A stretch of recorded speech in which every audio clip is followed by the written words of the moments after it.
browser scene on. Did the right thing. Here we go. Here we are. Hi everyone. How's everyone doing? Hopefully everyone's good. Hello SJ.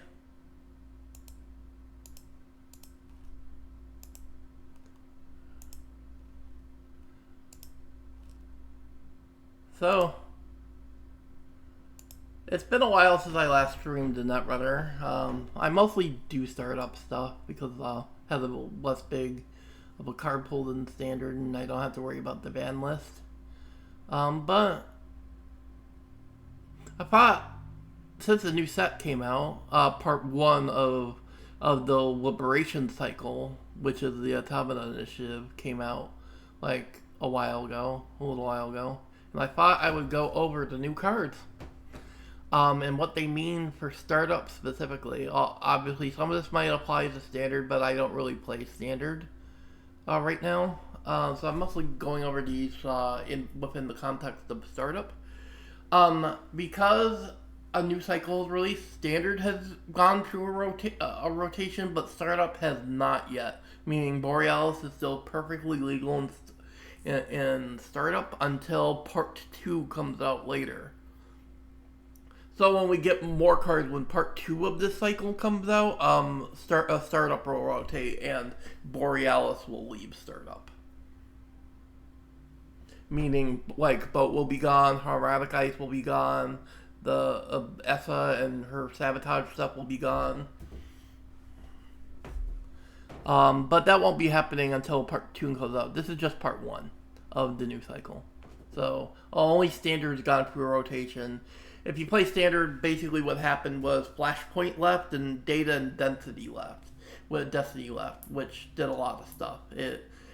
Mini factions left standard. The bin breakers like Paperclip left standard, which was a big deal. Another big deal is NBN lost Hard Hitting News. All Corps lost Global Food Initiative, which massively changed their map in standard. But I'm not going to talk about standard. I'm mostly a startup player, so. I'm just gonna go over the cards from the concept of, we're working as startup deck builders and what we can use with the new cards, considering currently Borealis cards are still legal, so right now we're trying to cook with these cards in such a way that they work with Borealis cards for the short time frame that we have both these new cards and the Borealis cards. So, in addition to what's in System Gateway and System Update that never rotates. We'll start with runner stuff and work our way down to Corp. We'll just start with the list that No Single has for us here. And go over some of these cards. Anarch. Anarch got some cool stuff. I'll just say that. This first one, Strike Funds, is an event for 1 credit. You gain 4, so it makes you free credits, basically, for click. When this event is trashed from your grip or stack, you may gain 2 credits, just for being trashed from your grip and stack. So I guess like Steel Skin, this is hand protection. Kind of, but Steel Skin draws you cards, so it's better at protecting your hand from net damage. But if you lose this to net damage, you get to make some money, which is kind of nice. Also, any cards that you require you to trash from grip or stack, like the next card, the Price, which we'll talk about in a minute, you can actually make a decent amount of money on this card, but you have to kind of build around it. It's an okay econ card. Just on its own, gaining free for a click isn't, great. It's better than just clicking for a credit, for sure. I just feel like if you're not regularly firing the second effect, like you're not playing the Price, you're probably not making that much money off this card. I would just be questioning why you're not just playing Wildcat Strike instead. Because if you're not building around it, you'd probably be better off playing this still. Which, yeah, you're giving the Corp a choice, but you make more money. Either you're making a fair bit more money, or the Corp's just letting you draw 4, which which is probably going to draw you into more econ anyway. But if you're building around it with the next card, it's pretty good. Like, in the right deck, this could be pretty good. And speaking of which, there's the price. The price says it's one event. Trash the top 4 cards of your stack. You may install one of those cards paying 3 credits less. So, the thing about the price that makes it interesting is it's kind of an in-faction for Anarch version of Career Fair, actually, if you think about it. Because if we look at Career Fair, which normally Anarch has to splash out a faction for into Criminal for, which is 1 influence. Granted, it's 1 influence, but 1 influence is 1 influence.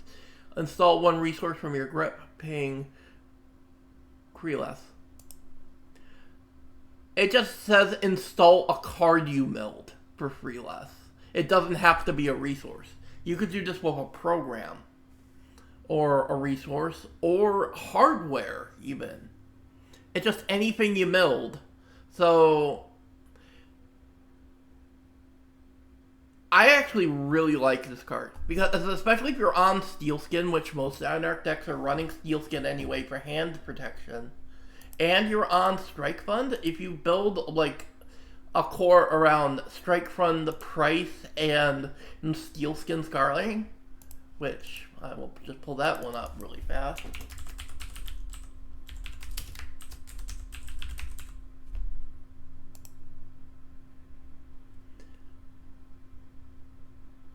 When trash your group your you may draw 2 cards, and it draws 3 normally, like Diesel. Just to randomly hit Strike Fund and gaining 2, or drawing 2 off of Steelskin with this card, that's pretty good. And like, there's some benefits just being able to install from heap the stuff you milled for 3 less. Granted, there is a chance that you just whiff and hit a bunch of events, but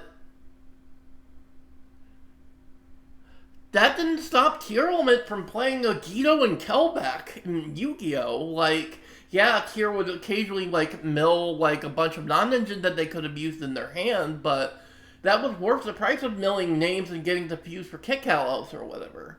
But obviously Netrunner and Yu-Gi-Oh! Are very different games, but it's the same concept. I still think, like, Anarch decks that build around this card could be just as good as, like, mill strategies in Yu-Gi-Oh! Almost. Just, if you use this and with Steelskin and this, and with good things to discount install cost sub, if you get it twisted, you could probably do some powerful plays with this card.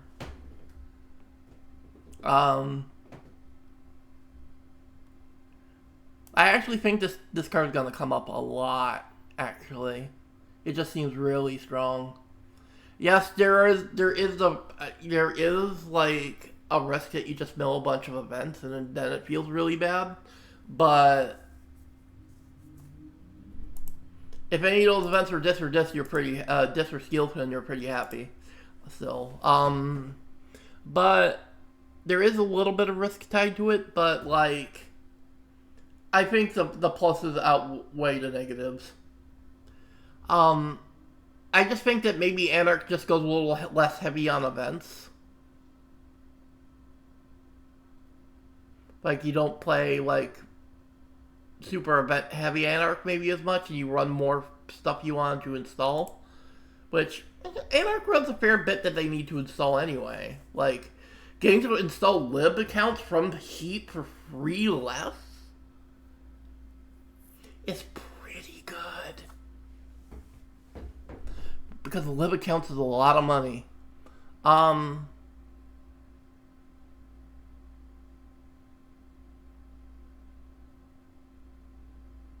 Because if you think about it, it trashes the top 4 cards of your stack. So this is also kind of pseudo card draw, because you're getting to install one of those cards you mill, and if you mill a Steelskin, you get to draw more cards, and it gets you through more cards in your deck. Games rarely go to deck out in Netrunner, so like it's worth the risk most of the time. And the next one is a hardware solidarity badge. 1. Hardware chip. The first time each turn you trash a corp card, place 1 power counter on this hardware. When your turn begins, you may remove 1 hosted power counter to draw 1 card or remove a tag. Well, this just has loop written all over it, right? Because you play this in loop, you're running imp, and you just, every time you trash, you get a power counter. And if Lou has a really good turn with running, and he just trashes a bunch, this is basically an Earthrise hotel with a no free lunch attached to it. So he could if he gets like free counters because he trashed free cards, and he removes the power counters and goes draw 2, remove the tag for clicklessly.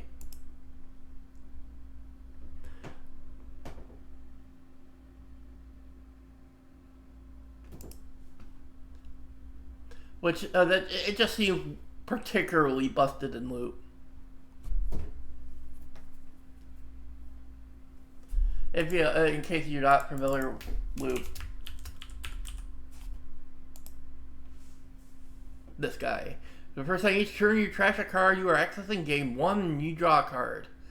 That seems like a good deck for Solidarity Badge to me because you're usually playing this card.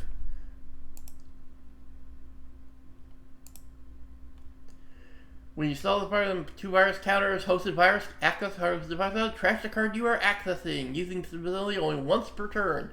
Note, Imp can trash things that don't have trash costs. You can get rid of operations.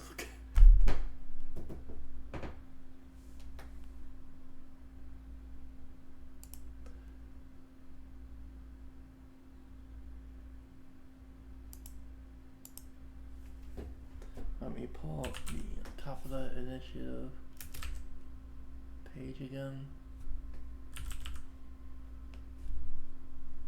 I forgot I closed the page by accident. So yeah, Solidarity Badge seems really strong, even in non-loop decks. Like I could see me playing this in pretty much any Anarch deck, even if I'm not on Imp and trash or Scrubber or trashing synergy. You're still going to trash cards as the runner. There are still must trash assets that you have to get rid of. So, and it basically means as long as you can find ways to trash stuff, you don't have to splash for no free lunch anymore to get rid of tags, which I kind of like.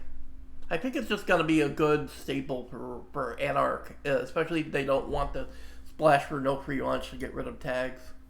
Or the new neutral card that costs influence that we'll see a little later that can also remove tags. I think this will be seen in a lot of Anarch decks actually. Next up we have Audrey V2, which is free cost 2 memory program icebreaker AI virus. 0 strength. When you trash a card you are accessing, place 1 virus counter on interface, hosted virus counter, break up to 2 subroutines. Trash 1 card from your grip, plus free strength. So, you know how we talked about Steel Skin Scarring, and the price, and Strike Fund? And this just enables you to trash cards from your grip to increase its strength, and spend hosted virus counters to breaking up to 2 subroutines.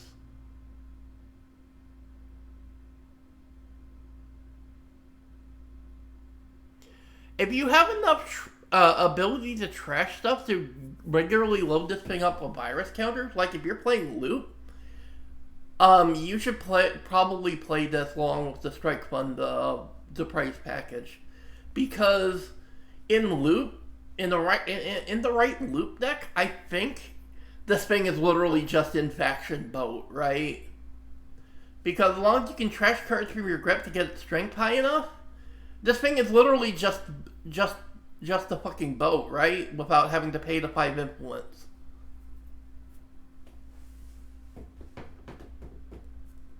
This card seems, as long as you are able to trash things fairly consistently, so you're probably running this in a deck that has Imp. This seems really good. AIs are really good, and this one has just as just being able to instantly break two subroutines for a single virus counter, as long as you can trash the cards to get your strength high enough. This is nuts. There's in particular an older Netrunner card that I'm reminded of that was a similar deal. It was a card called Faust, where Faust said, interface, trash a card from your grip, break a subroutine. Trash a card from your grip plus 2 strength. This is literally like Faust, but better. I wouldn't say better, because it requires more ramp up than Faust, because you have to trash some of the corpse cards to get the virus counters, and you gotta spend the virus counters to break up to 2. Trash 1 card from your grip just increases the strength. Where Faust was a little better because you could just trash a card from your grip, break a subroutine. Trash a card from your grip. You would trash a card from your grip to gain the strength. A lot of stuff in your hand at the time had like trash from hand triggers.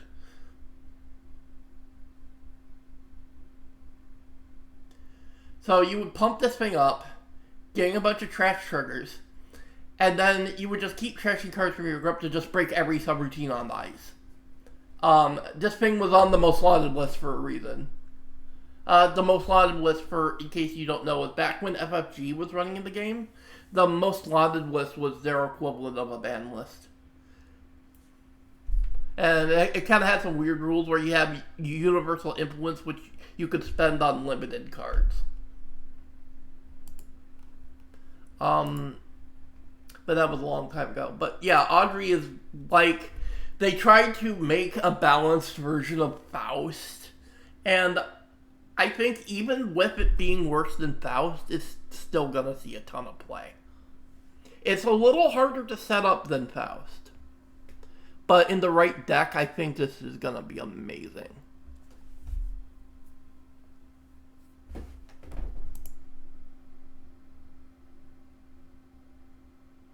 And speaking of icebreakers, banner. This is amazing icebreaker. Free influence. Even though it costs free influence, I think we're gonna be seeing this in a lot of runner decks. Banner, 4 credits to install, 1 memory. Program icebreaker factor weapon. Weapon's an important tag because Punlat can search weapons. Asmund Punlat from Borealis, a criminal resource, searches up to 2 weapons or viruses that you can later grab, and this is a weapon it can grab. He can grab. So for 4 credits in a memory, you get 5 strength on a fractor. So those good barriers. Interface, 2 credits. Subroutines on the barrier you are encountering cannot end the run for the ranger's counter. So, this does not break subroutines. This is important to note. It just blanks all the end the runs. Now, yes, this means that you can't do anything about the subroutines that can fuck you up in other ways other than ending the run, like program destruction, damage, things like that.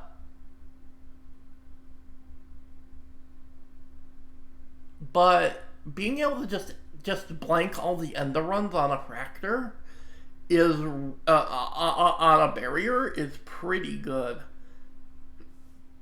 Like I can think of there are just a lot of barriers, especially in startup, that are just there to end the run, right?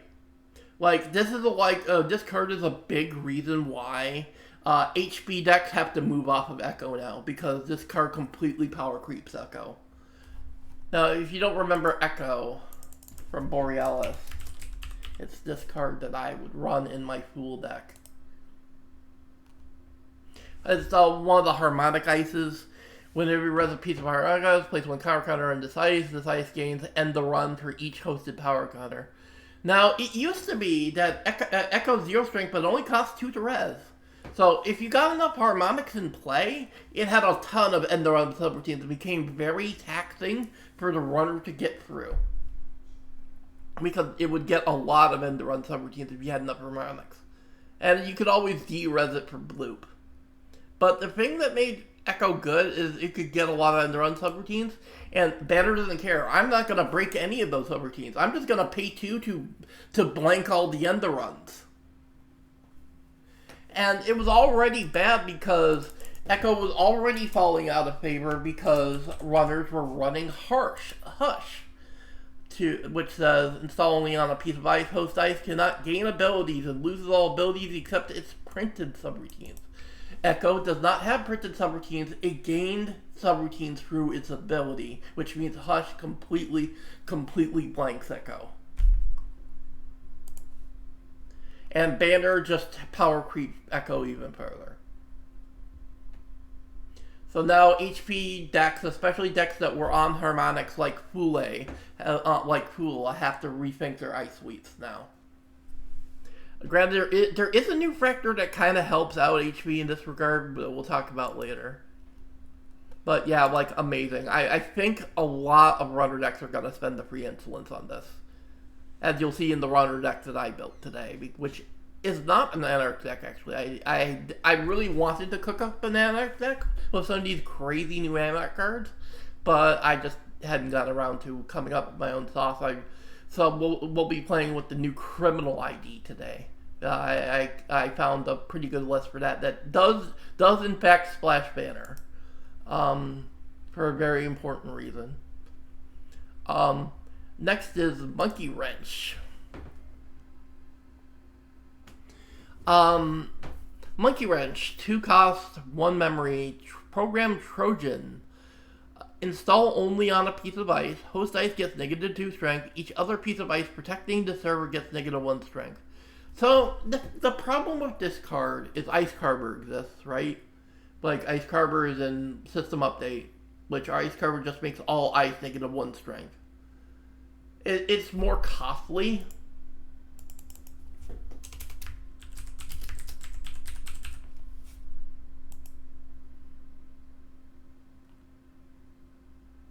It costs free to play to that you gain the ice that you encounter get -1 strength.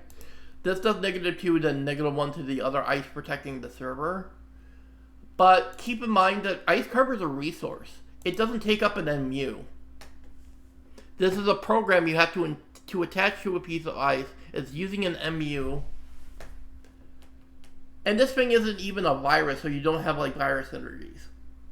So my question is, why would you play this over Botulus, right? You wouldn't, right? Well, I guess because it's missing the virus tag, like, maybe there is some other stuff in the set that utilizes Trojans, and I have a feeling part 2 they're gonna try to make Trojans into an archetype, because there are some like runner stuff that we'll see mostly in the other factions that mention Trojans. There's a Shaper ID that plays around with Trojans, for instance. So maybe it's an archetype they're planning that will probably flesh out more when part 2 comes out and more Trojan interaction cards come out in the second part of this cycle. So I think this is just strictly worse than stuff like Botulus. And it's also currently power crept by a card that's still legal from Borealis, and that would be Turbine. K2CP Turbine. If you were going to spend MU to make ice easier to break, just spend the 4 influence on Turbine. Because instead of lowering opposing ice, why not just make all your non-AI icebreakers +2 strength for the same MU? You're paying more credits, but +2 strength to all your breakers is kind of similar to this already, and it's probably better, honestly. So I think we just have to see more support for this Trojan archetype before this maybe becomes playable. It'll also help when part 2 comes out because the turbine will have rotated, meaning this might see more play, especially with Trojan synergies. It could become good. Um, um,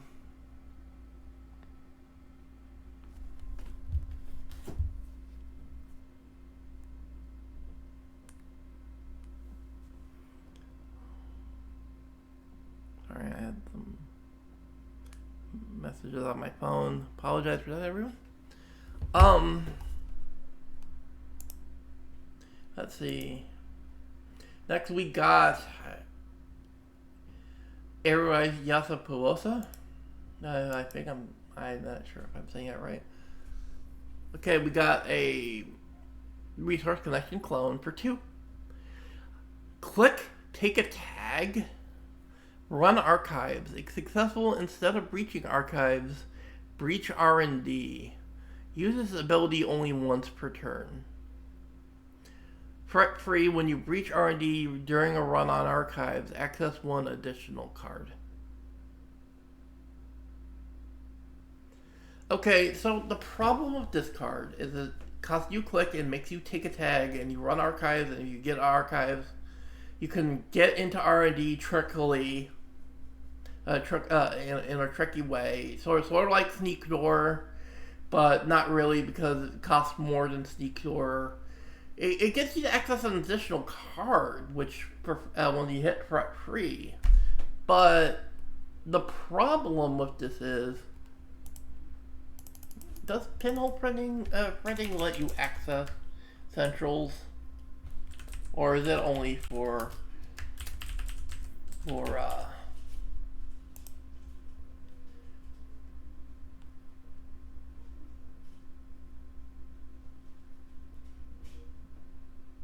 yeah, it's only for accessing individual cards, not for like R&D.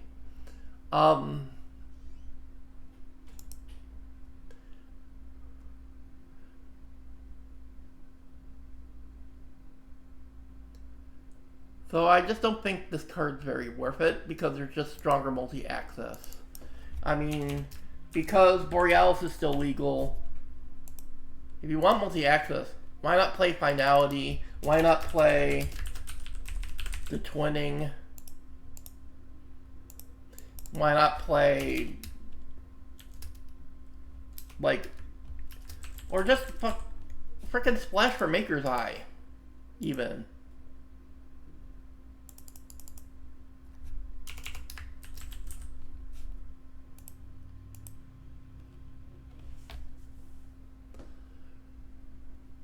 I just don't think this card really has a place, unless there's like some kind of tag me archetype that's going to come in part 2, then this becomes better. And I think when Borealis rotates and we lose stuff like Finality and Twinning, then this might actually be an option.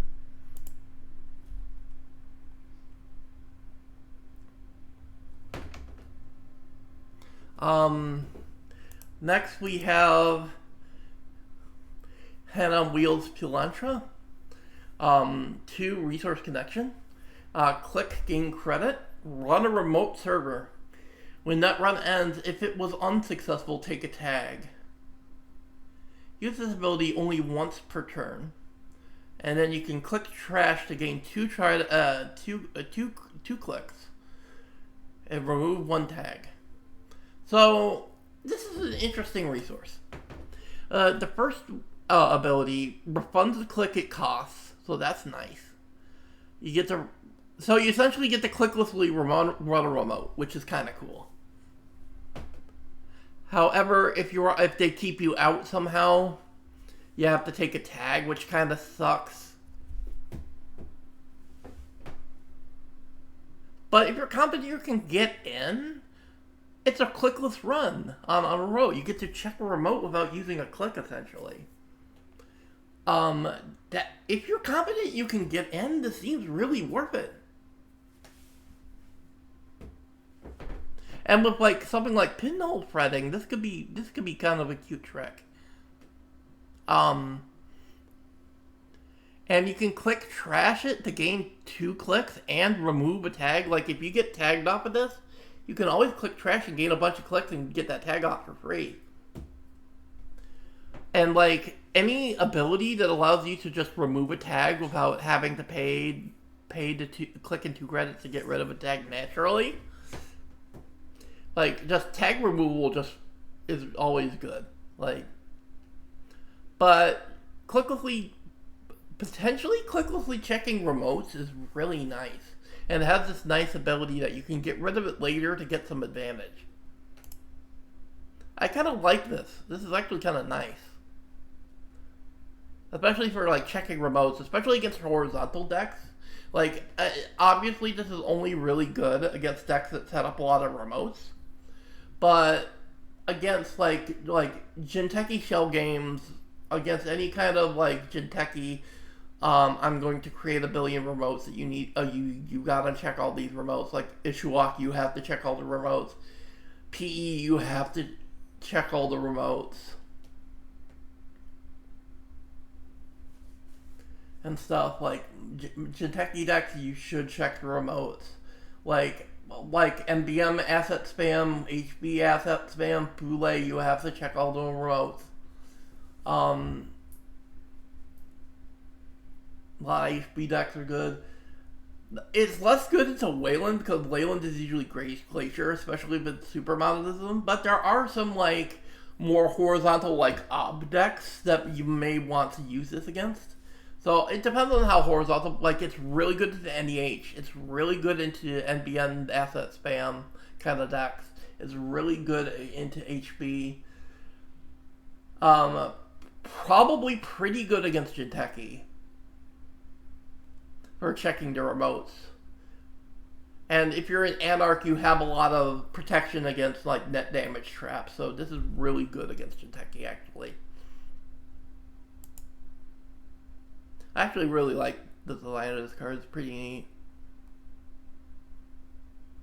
And we have the Shelter. Lego Paranoia Shelter. 2 for a resource connection location. The first time that each turn the corp installs a card in the root of the server, you may trash the top card of your deck to draw a card. Again.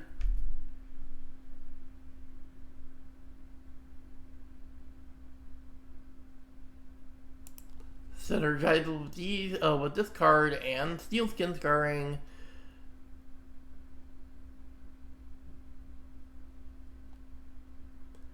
But the thing is, it requires the corp to do something.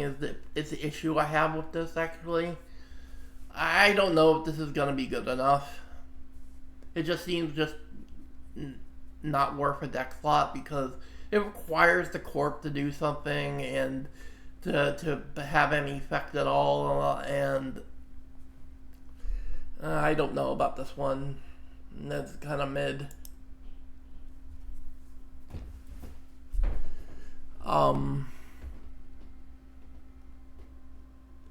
Next we got the Criminal. We got a new identity, Criminal identity.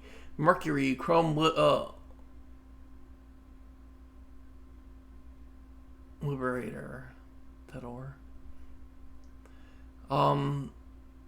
4515, so pretty standard.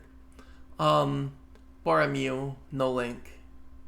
Identity Bioroid. Whenever you breach HQ or R&D during a run, if you did not break any subroutines during that run, you may access one additional card. Use this ability only once per turn. So, built-in multi-access. That's cool. But the catch is you have to not break any subroutines. But with Banner, we have ways to get into servers without breaking any subroutines. And this is Criminal. This is the faction with Inside Job. With, as you will see, there's this card that we'll talk about in a minute. That also, we have, Criminal is the faction with access to Bypass. They also have ways of de-resing ice. So, and you could also maybe like splash your stuff from other factions and find ways to run stuff that makes it harder for the corp to res. which means that we don't necessarily need to break any subroutines to get into a server. Like today, flip a face check ice. We have banner. If we have banners like a barrier with face check subroutines, we can eat the face check, still get in, and access 2 cards. Or more if we're playing a multi-access event like legwork or what's we call it, Maker's Eye or something, or we have a twinning in play.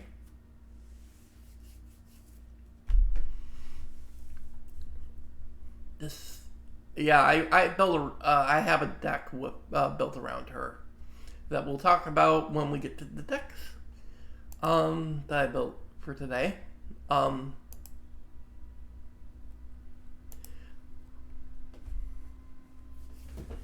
Next one is Chrysopelian Skimming. Costs 1 per event. The court may reveal an agenda from HQ. If they do, gain a click and draw card. Otherwise, look at the top 3 cards of R&D. Okay, so this card's caused a lot of like debate.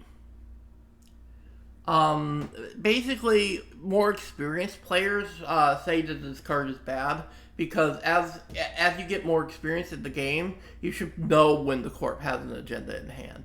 Just through the context of playing, you'll learn when there's an agenda in hand or where the agendas are just through the osmosis of play. This is a card more designed to be a quote-unquote training wheels card. It's better in decks for people who have less experience, but as you get better at the game and you're better at recognizing game state stuff like where the agendas are and stuff, this card you can start cutting from your deck once you start getting more comfortable running and knowing where to run to find the agendas. This is more just to help. It seems like a card designed with new players in mind, right? It just seems like a card like more experienced players will just see as unnecessary because they know they have the play experience to know where to run. That they don't really need a card like this. And it's really interesting design, especially like if you're new and building decks. It's an interesting card to help ease you into knowing when to run and where to run and knowing where the agendas are. Because honestly, this effect is just all about. Like, the click and the draw card is kind of pointless because you're spending a click to play this anyway, and it's a card out of your hand that you're playing. So all you're doing is replacing what you're spending, and you're spending a credit to do this too. And the thing is that over time, you're gonna learn to recognize where the agendas are as you get better at the game. But enough time on that. Dorado. With 2 event runs. Run Central Server. The first time you encounter a piece of ice during that run, bypass it. So, it's inside job for Central Servers, which, given Mercury's ability, this is really freaking good so far. And that's before I even read the threat tag. Threat 4. The second time you encounter a piece of ice during that, you may spend a click to bypass it. That means later in the game, if you got the extra click, it becomes Inside Job 2.0.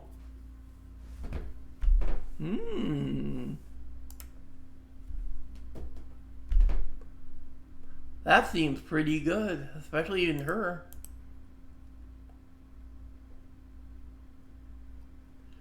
Next we got Capybara, hardware 2. Whenever you bypass a piece of ice, you may remove this hardware from the game to de-res that ice.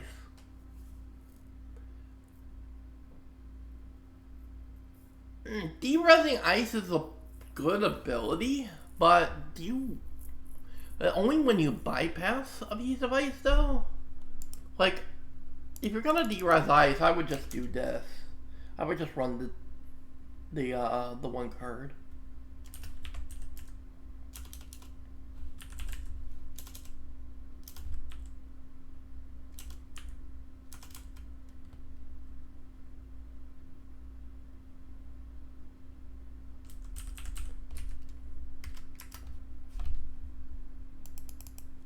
I forget the name of it.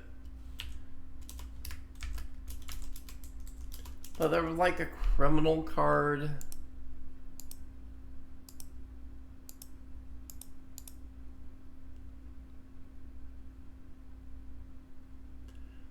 It's like a criminal virus that de-reses ice if it builds up enough virus counters. I forget the name of it.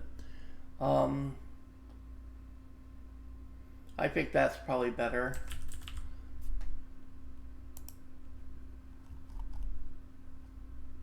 I just think this is just doesn't do enough to be worth a card in your deck. Next up is Hermes, Hardware Council. 2. 2 is actually quite cheap for a console. That's kind of a nice, cheap console. Like, I remember Astrolabe back in the day, and I really loved playing Astrolabe in my Shaper deck because it was such a cheap console. But let's see if it's actually as good as Astrolabe was first. So it gives you 1 MU, so 2 for 1 MU is already, like, on par with the chip from the core set. From System Gateway. Around the same as agenda. Whenever agenda is scored or stolen, add 1 unres card to HQ.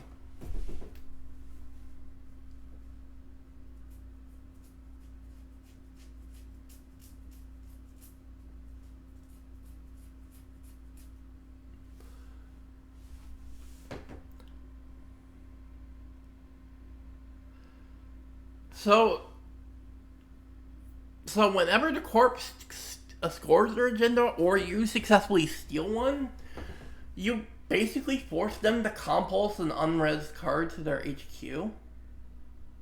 So let's say you steal an agenda early in the turn, right?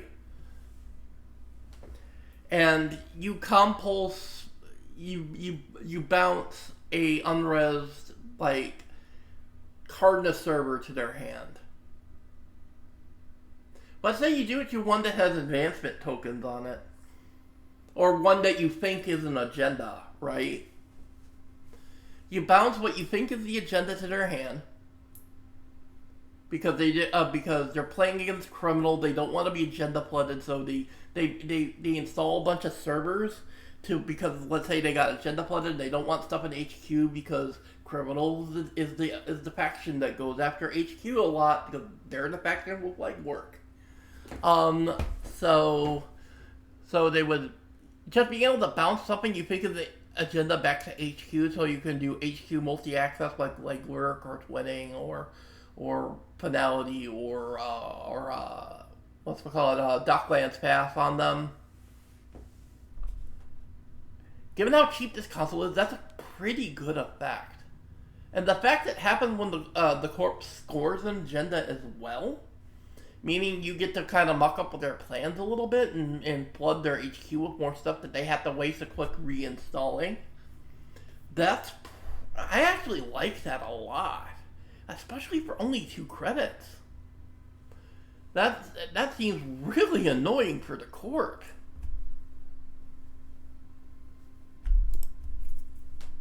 I actually like this console. It's going to be a real question, I think, for criminals now. Because it used to be, if you were playing Crim, you were almost always using Penny Shaver, right?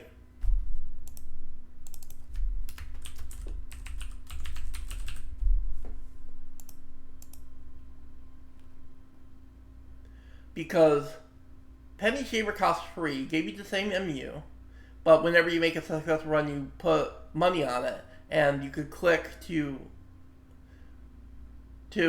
take all the money plus 1 off of it.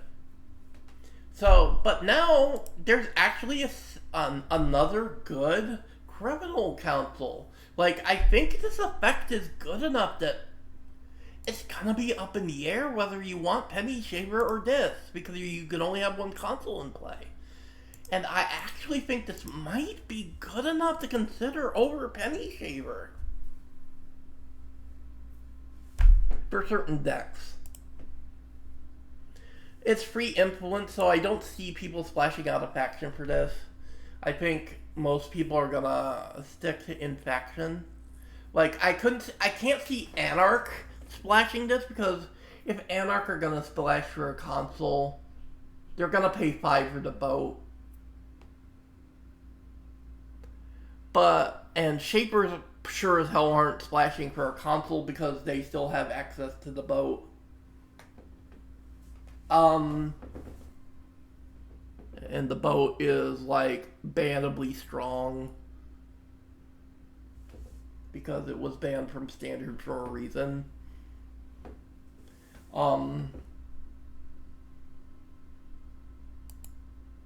But for criminals, it's gonna be an interesting choice whether you run Hermes or you run Penny Shaver. Because this spec, I think, is just good enough to, like, raise that question.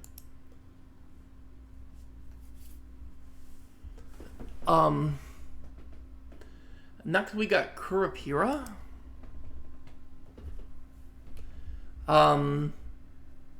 Program Icebreaker Fractor, so it's a criminal fractor. Criminals typically don't have, like, the best fractors.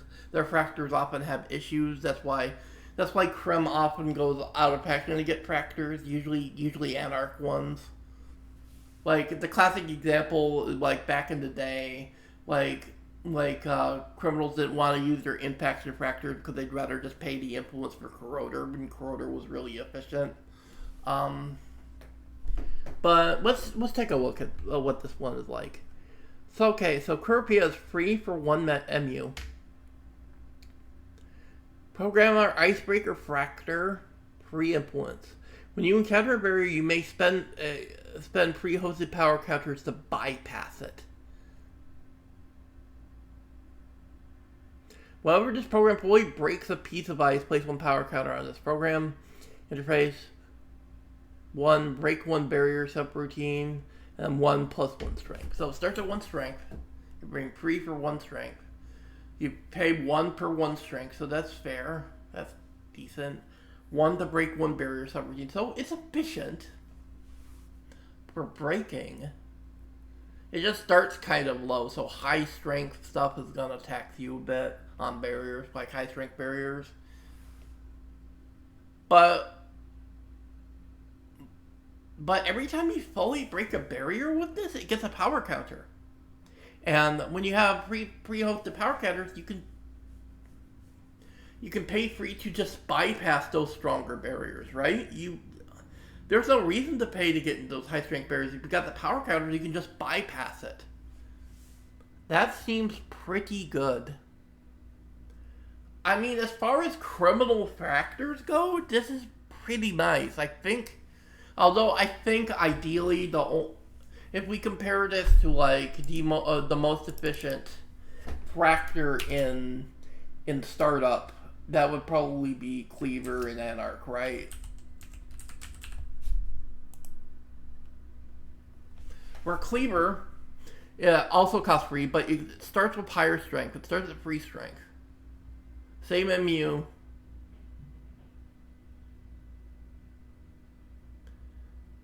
You have to pay more per 1 strength, but once you get it strength, but it starts at higher strength, and you have to pay more to pump its strength. But once its strength is high enough to break, each one breaks 2 barriers every year. This one only breaks 1. So I think Cleaver starts off stronger. But if you're able to build up the power counters on this can be quite good, I think. In the right deck, I think you could feasibly save the influence on Cleaver by playing this. Especially in Mercury, who cares about bypassing a lot. Because the less subroutines you break, the more frequently you're going to be able to get in and fire Mercury's ability and get a multi-access. So building up Curb Hero for the multi-access sounds like I think you play it in Mercury. For sure, I think. Maybe. It's still up in the air. There are still a lot of decks where I feel like you just need to run Cleaver. You need to pay the influence for Cleaver. So, but there are arguments for using this Fractor if you want to save yourself the 2 influence that Cleaver costs.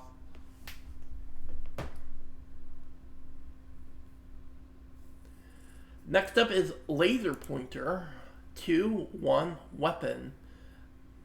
I think this is like a reference to the fact that Hong Kong processors would use laser pointers to confuse the cops. So program weapon. Whenever you encounter a piece of AP destroyer or observer ice, those are subtypes of ice. Those aren't main types of ice, those are subtypes of ice. You may trash this program to bypass that ice. Okay, so it instantly bypasses subtype ice. So if you run into those subtype ices, just getting to bypass those are really good. And this is a weapon, so you can search this with PunLab.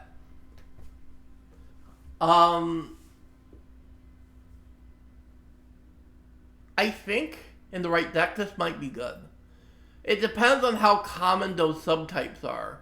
I think this is better in standard and not so good in startup. The reason I say this is because you're going to run into these three subtypes of ice, keyworded subtypes of ice, way more commonly in standard than you would in startup's more limited card pool.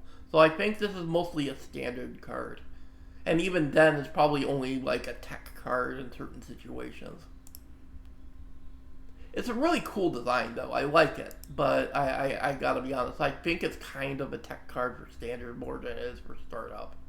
Although I think it can still potentially come up in startup. I don't know how many AP destroyers or observers are in startup. It's up card pool.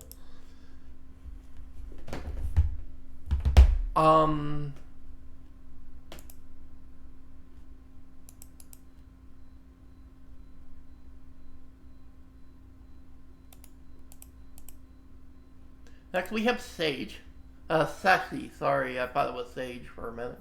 So Sassy. Okay. One cost, one credit, one memory. Program Trojan. So okay, so this is the criminal Trojan. I am guessing there's gonna be one of these for each runner faction. The criminal one says install only on a piece of ice, so all the Trojans are install on a piece of ice, like a lot of like Trojans in the past, like the Caisas. I remember the Caisas. I love the Caisas actually, which were the chess ice, the chess programs that Trojans you would install, and they would do like chess-like movement effects on ice. They were cool. Whenever host ice is resed or deresed, gain free credits.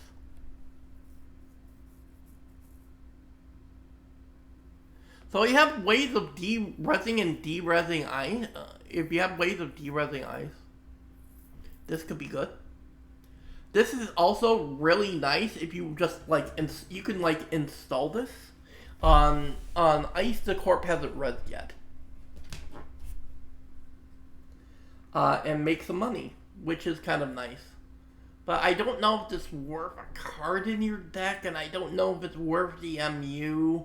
I think we have to wait to see more of this Trojan support, possibly in the second wave, before I'm really comfortable saying this is worth running. It has a lot of potential, though, especially with that criminal virus that dereses stuff. Like, criminal has a lot of stuff that dereses. That could be good. And in certain matchups, this could come up a lot. Like, against, like say if you're against the HP deck and they're still on enough harmonics to run Bloop. If they do Bloop and res one of their ice, and you can get more credits off of this card. In certain matchups, this could come up. It's a really hard to say kind of card. It's going to be hard to gauge, especially until we see potentially more Trojan support in the second part of this cycle.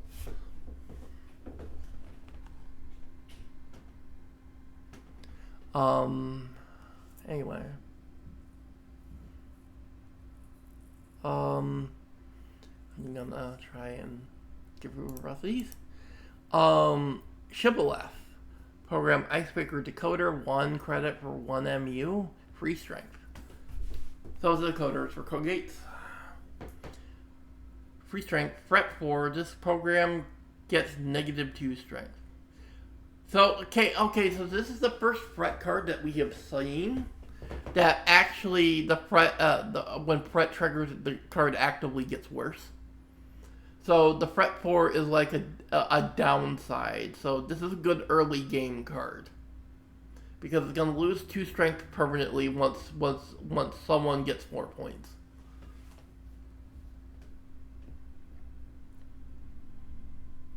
So interface 1, break 1 Kogate subroutine,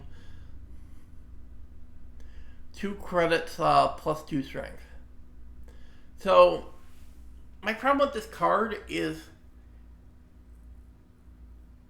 it's good against early game code gates. In the early game, this is actually a decent decoder, but it scales horribly.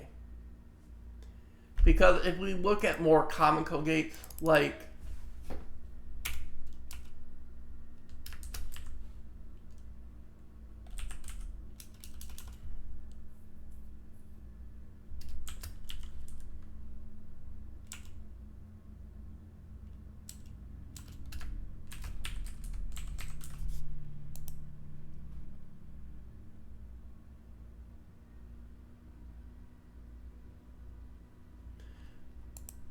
because you compare this thing to Buzzsaw, which is the most commonly splashed code gate in startup.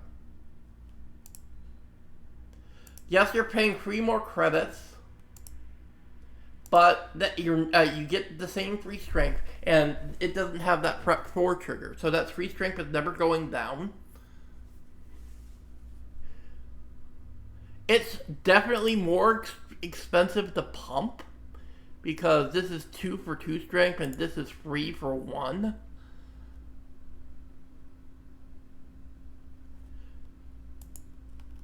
But this is 1 to break one Kogate subroutines. This is 1 to break up to 2 Kogate subroutines. So I think even against early game ice, you're better off just spending the 1 influence on Buzzsaw. I just feel like Buzzsaw is better. Even early game. Like, there was an argument, like, its strength is easier to pump, I guess, than Buzzsaw. So that's a plus, so you could just run this as an influence-free code gate breaker if you needed to. But... and even outside of Buzzsaw, you could splash the Shaper one.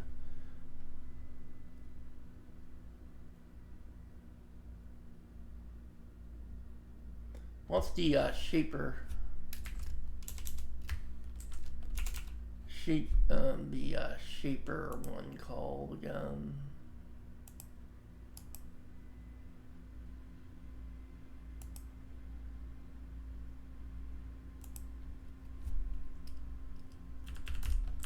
I'm gonna open JNet a little early so I can more easily look up cards.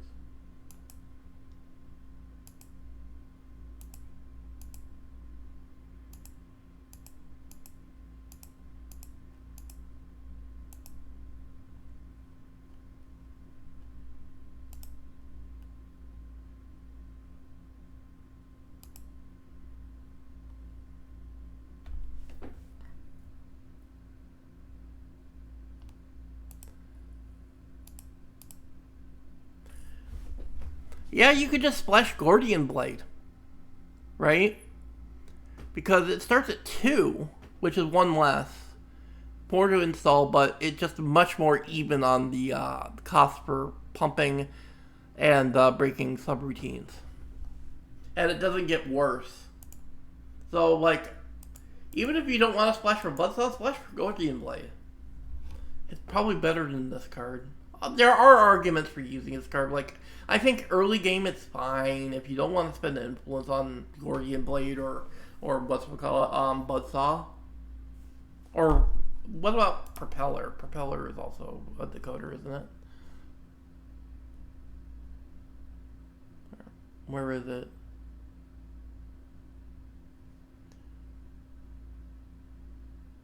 Where's Propeller at?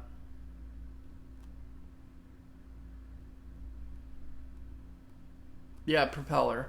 Oh wait, that's the fracture. I'm looking for the code gate. Oh yeah, Unity. Unity is also like decent because puzzle and trick for each installed icebreaker that gets pretty huge pretty fast. So Unity is a better option, even better than Gordian Blade, honestly. Like there are just so many better out of faction decoders than this that I can't really recommend it. Um,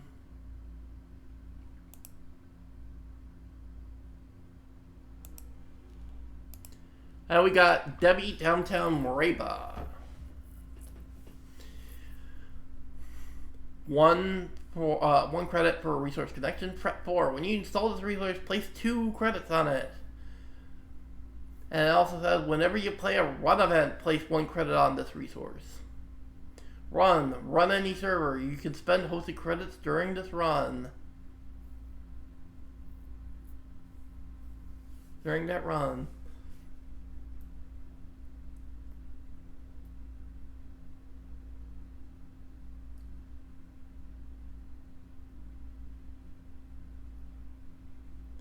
So it's kind of an economy card for running servers, and it helps you have like a little extra credits to be able to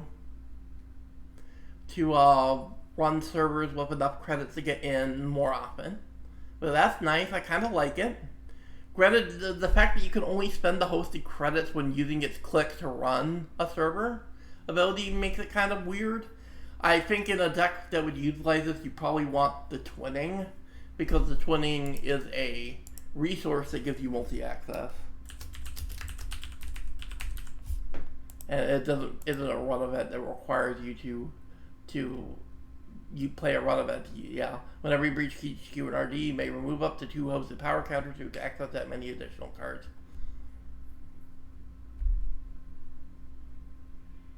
In fact, I think the best use for Debbie is to combine it with the twinning. The first time, make sure you spend credits from an installed card, like Debbie, you get power counters on the twinning. So I actually think there's a really nice little combo you can do with Debbie and the twinning. At least until the twinning leaves start up when part 2 comes out. But other than that, it's still a fine card. Just extra, more runs, more credits for getting to make those runs successful. Always a good thing to have. I think it's good.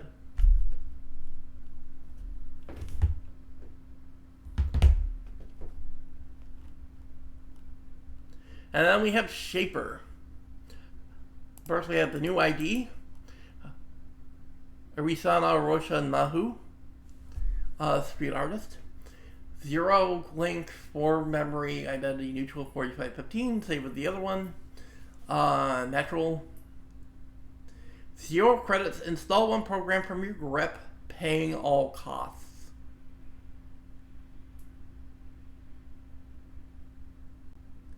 Use this ability only once per turn and only during a run. Okay, so clickless program installation mid-run is really strong. I really like this ability. Especially in a deck like Shaper, that there's so many programs that you can install in the middle of a run without spending a click that can be like run determinative, right? This is really, I really like this ability. When that run ends, trash that program if it is not a Trojan. Okay, so this is the runner that you want to be playing if you're gonna be going all in on the Trojan stuff, right? But I think even if you're not playing the Trojans, like, this is still a good ability, because trashing programs heap program recursion is kind of Shaper's thing. Even if you're not doing Trojans, this is good. Like, I really want to cook with this ID. I definitely want to cook with Risana for a future deck, but I just don't have one ready today. But I will be cooking with them for sure. With them for sure. Joyride. Run R&D. If successful, draw 5 cards.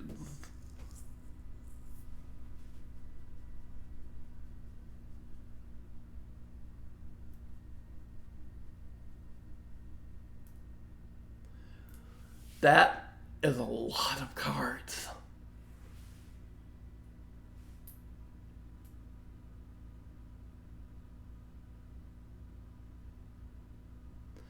So if you get into R&D, Jinteki ain't killing you anytime soon. Granted, you might have to just play down or discard, but maybe you don't care. I don't know if it's good enough over other run events, but like I don't know, like maybe you just play Maker's Eye and stuff and not play this, but 5 cards is a lot of cards. That can get you to so much econ. And it's only 2. I don't know how good or bad it will be until I try it. And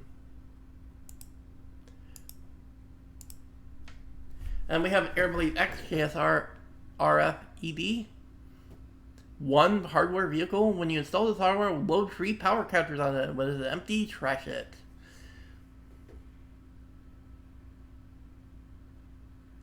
So as long as Boreal stuff is legal, all the charge shit works with this. So and interruptibility, hosted power counter. Prevent 1 net damage. Use this ability only during a 1. Interruptibility, hosted power counter. Prevent and when encountered ability on PI. Holy crap. This is good. Holy shit, is this good.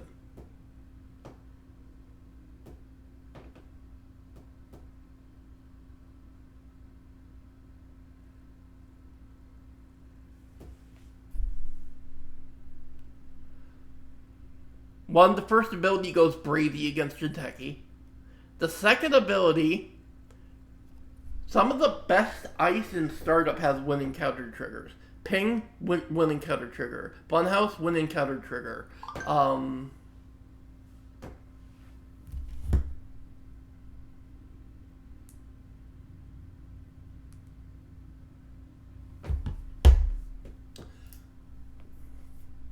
Just being able to dodge all the relevant winning counters. Toll Booth, winning counter trigger. I think this is fantastic. I definitely want to cook with this card for sure.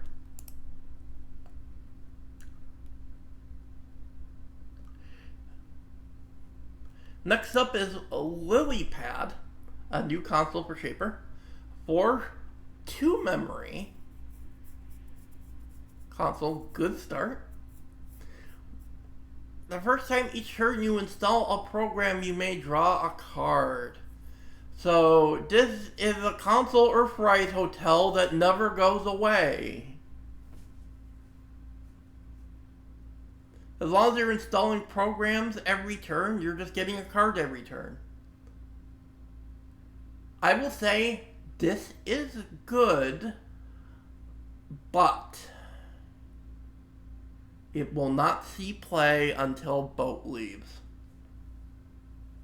Because currently in Shaper kind of has an issue right now where no other console will get read except for Boat. Because Boat is just too insane to not play.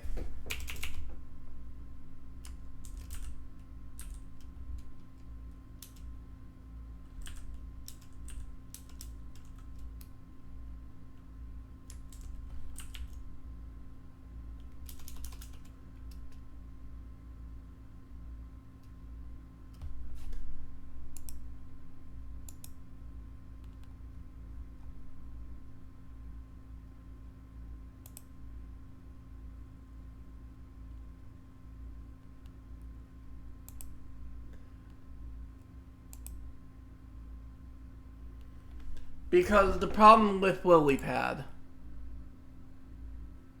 is that every Shaper deck's just going to play Endurance until Endurance leaves the format. That's just the sad truth of the matter. because endurance is like endurance is just one of those cards that just seems like it's just blatantly untested, just blatantly just broken on its face, just like meta warpingly strong. There was a reason Standard had to ban it. And it is completely legal in startup until Part 2 of Liberation comes out, which means every Shaper deck plays it. And every Anarch deck probably spends 5 influence on it.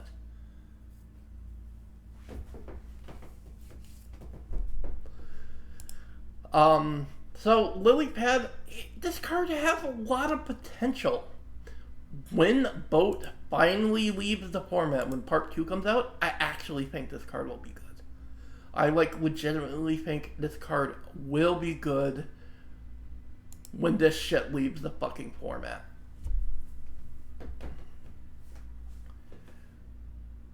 When this unfair, toxic ass card leaves the format.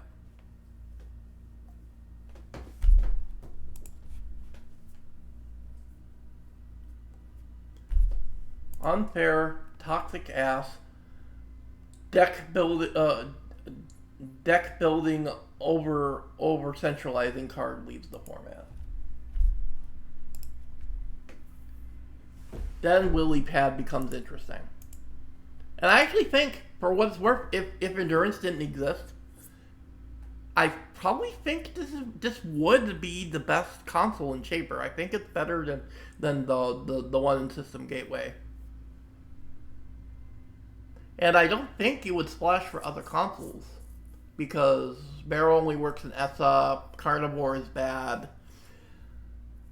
and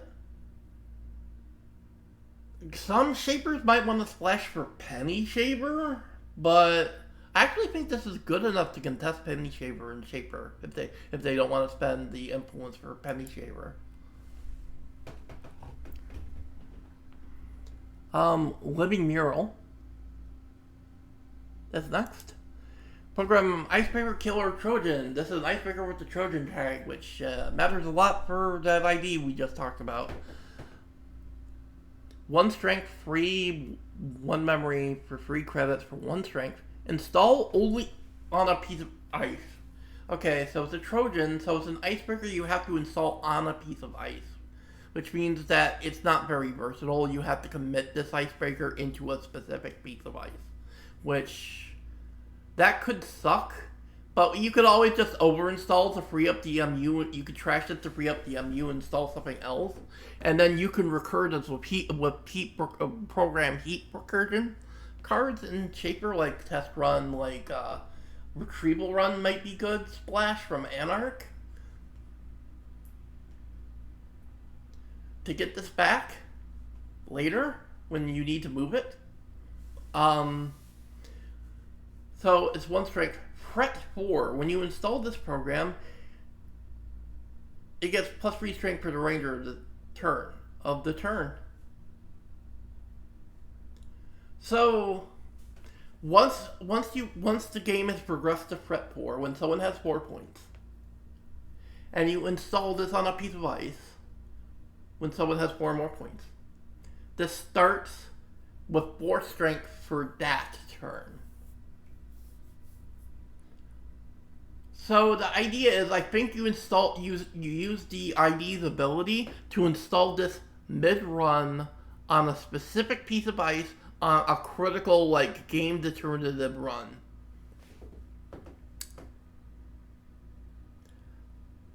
One for plus 2 strength. So this gets to start with 4 the turn you play it on Fret 4. So basically you're using this to try to win the game. 1, break 1 subroutine on a sentry protecting the server. So you have to already know it's a sentry. You play this and you can just get through that sentry pretty much guaranteed.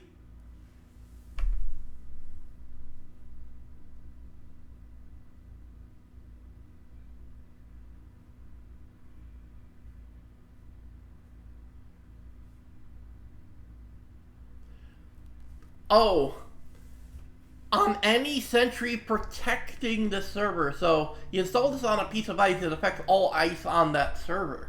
So this could help you get through sentries. Protecting a huge glacier, like if you're against like Wayland or anyone that's multiing their ice, that could be really good. I think it takes the right deck. I think you only really play it in her pretty much. In them. I think you have to play it in Nahu specifically.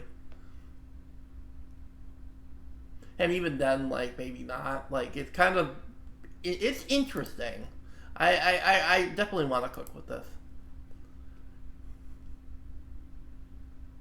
Then we have this card, which I'm not going to even try to pronounce. It's a program, it's Trojan, 1 credit, 1 memory. Install only on a piece of ice. Whenever you pass host ice, you may gain click.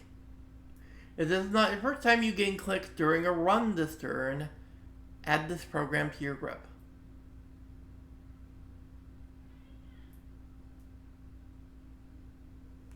Okay, so you pass ice, you gain a bunch of clicks, so it's click refunding for running.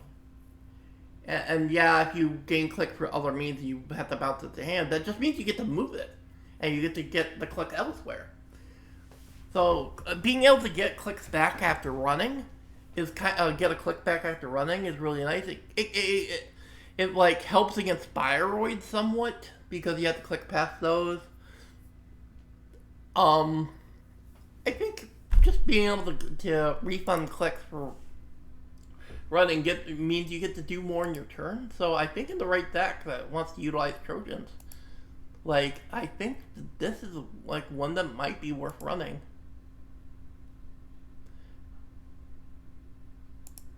And we have Slap Vandal, program AI Icebreaker Trojan, 1 for 1 memory, 6 strength. Install only on a piece of ice, so it's a Trojan. Interface, 1 credit, break 1 subroutine on host ice. Use this ability only once per encounter.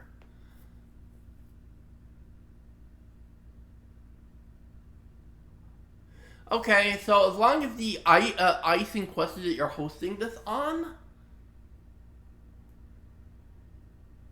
is strength or lower,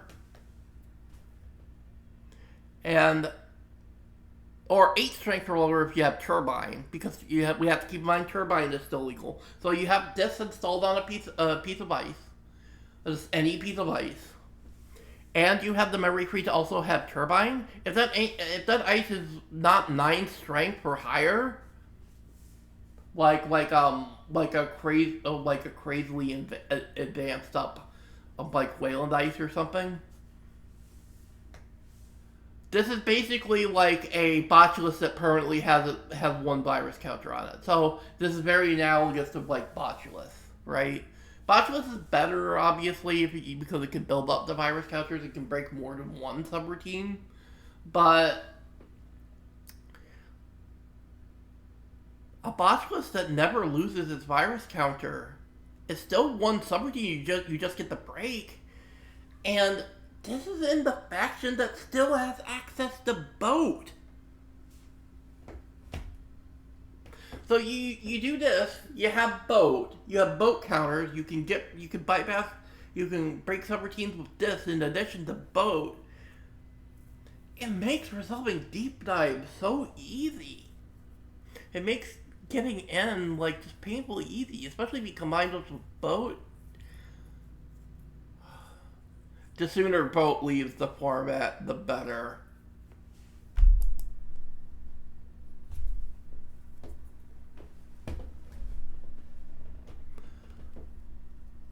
I definitely want to cook with this. I'm seeing deep dive lines in my head with discard and boat, and I'm just going breezy.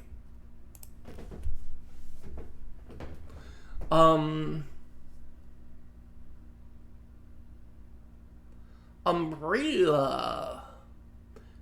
3 credits, 1 memory. 5 strength. Program Icebreaker Decoder Weapon. It's another weapon you can search with online potentially. The program can only interface with ICE hosting a Trojan program. So you gotta be all in on Trojans for this. Interface, 2 credits. Break up to free code gate subroutines.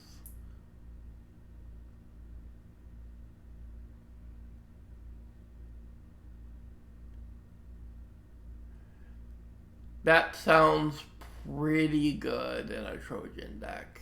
I'm not gonna lie. This decoder seems cracked.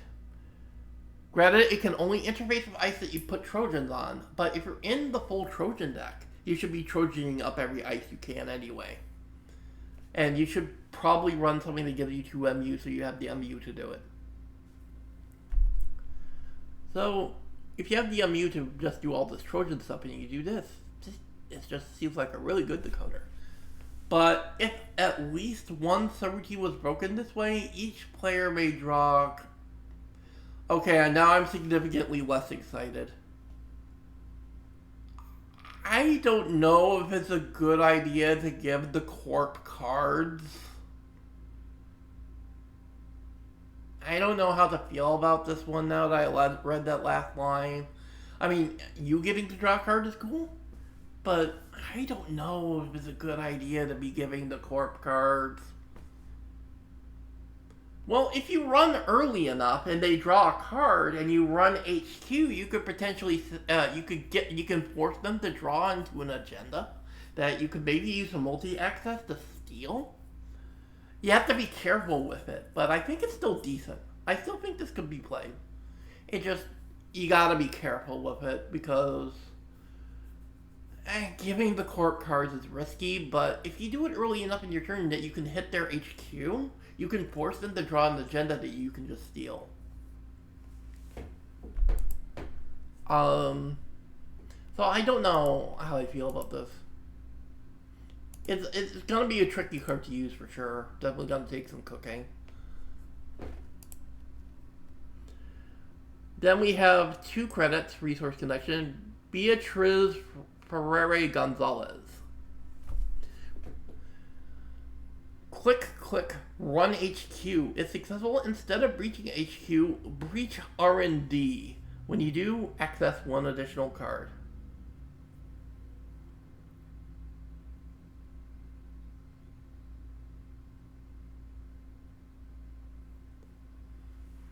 So it is click heavy, but since it doesn't require a tag like the resource we saw back in Anarch, because this one's way more risk because you have to take a tag and it's only really worth it if you're at threat free. This doesn't require you to take a tag, and it doesn't require threat free to be good. You just have to spend 2 clicks and get into HQ, which is usually better than the Archive is usually. But getting a free a double access off of R&D from getting into like an HQ that's maybe not as well defended against R&D, and the Corp usually tries to defend against R&D against Shaper because they're scared of Maker's Eye and Deep Dive. That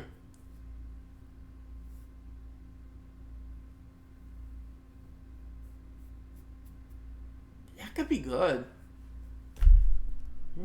That could be interesting, especially with all these cards that allow you to get clicks back, like this card. That might be worth trying out, especially if you have ways of getting clicks back.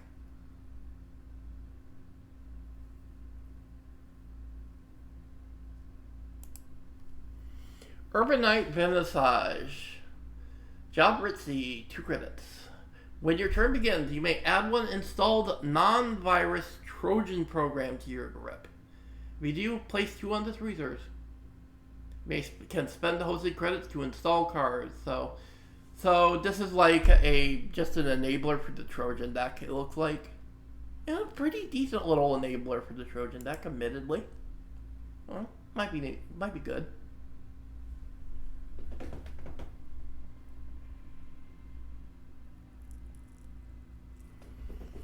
And then we have Bahia Band, which is the new neutral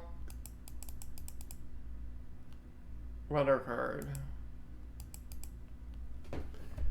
Which, important to note, this is a neutral card that costs influence. Like the turning wheel did back in the day, if you remember the turning wheel. It costs 1 influence. It's an event run for 2 credits. Run any server. If successful, resolve 2 of the following in any order. Draw 2. Install a card for your grip paying a credit less. Remove a tag. Or place 4 on this event. You can spend hosted credits to pay trash costs for the remainder of this run.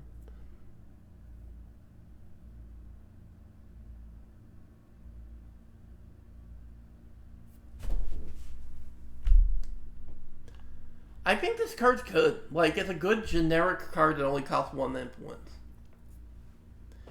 Like, it's just very flexible. The draw is helpful. The install a card for cheap, for a bit of a refund is nice.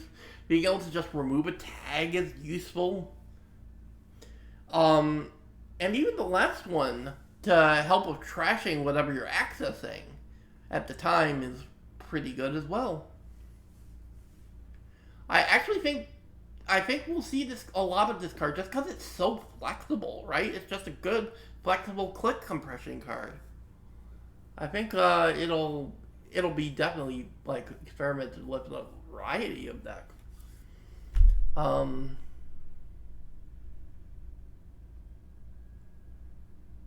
Now we get to stuff I'm excited about, the corp cards, and I'm also doubly excited because we start with HP stuff, which I am excited because of the deck that I brewed up with these in mind. The first is Salvo Testing. It's a 5-free. Agenda Security. Whenever you score an agenda, including this one, you may do 1 core damage. So now, 5-free agendas are usually not great. They're usually just a brick you include just to fill up your agenda allotment to get to the minimum for your deck size. And usually decks will be running send a message as their 5-free brick if they were using a brick.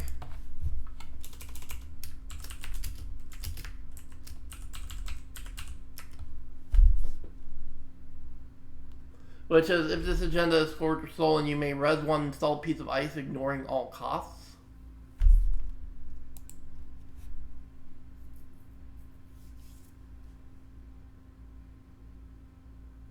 Notably, this one only resolves its effect if you actually manage to score the 5-free.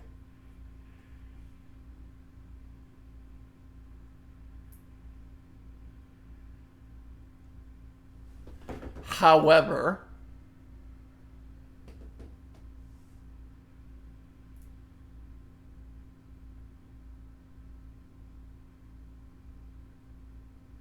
I think specifically for Fool,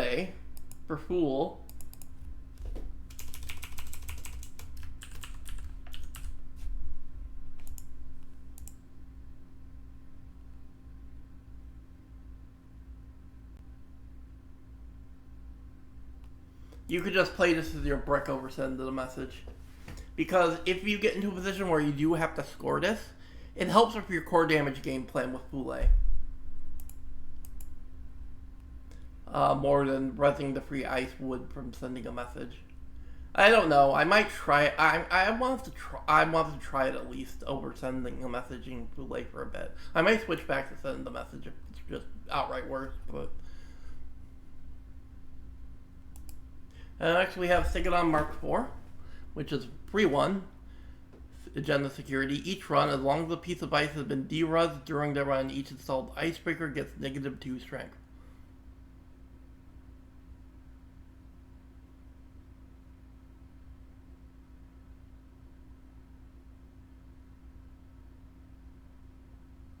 Whenever a run ends, you may derus 1 piece of ice not protecting the deck server to game 1. Use this ability only once per turn. So you have to score this out to get this ability. But if you score this out,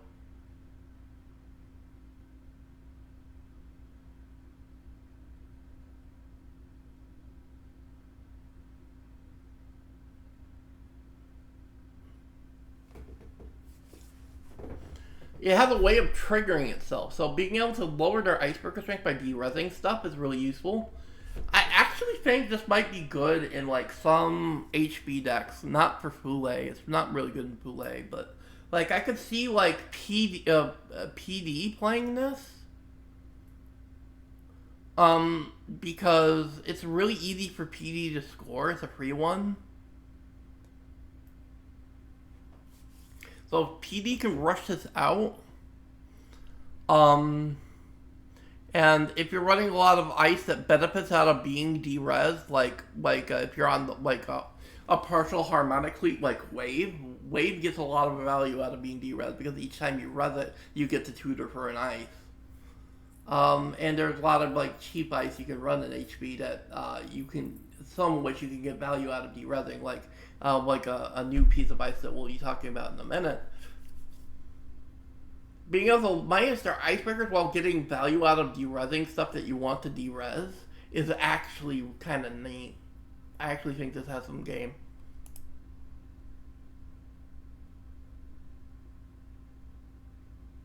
Okay, now for the ones I'm excited about.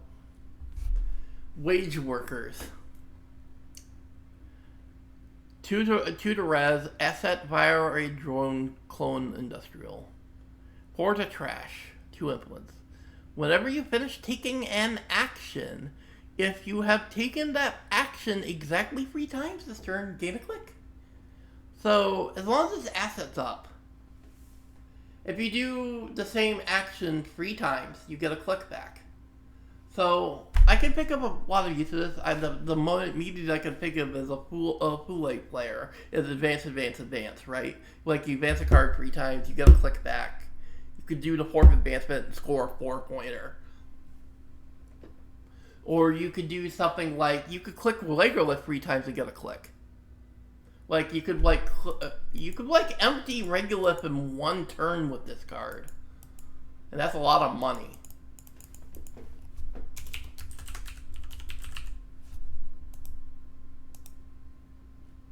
Because Legrolith is load 15, 2 to res, load 15 on it, click take free. So you could go. You couldn't empty Regolith, but you could take 12 off of it the first turn you res Regolith if you have Wage Workers up. You could just take most of the money off of Regolith in 1 turn. And that's a lot of money. Or you could take like 9 off of it and still have a click left over, which is kind of nice. And like the advancement thing I mentioned earlier, it has a lot of uses, like especially in Fule I'm cooking with this card, for sure. And then next we have a Bladed Barrier. I mentioned the derezzing synergy, and this is a big part of it. So it's a regular barrier, no subtypes. 2 to res, 1 strength. It has a single end to run soap routine. So already, before we even look at the fret text, this is fine gear check ice. This is just a good gear check ice. It just like it might as well take the place of Echo now that Echo doesn't really have its like teeth, because Echo is like completely stopped by Hush and Banner. This is also stopped by. But this isn't this Banner still stops this, but like Hush just turns off the fret text. You still have your end to run, 1 end to run. So I think as far as cheap gear check barriers for HB, I think this is gonna be the new one. But where it gets real interesting is the fret 3. When you res this ice during a run against this server, you may install 1 non-agenda card from HQ Archives in the root of or protecting another server.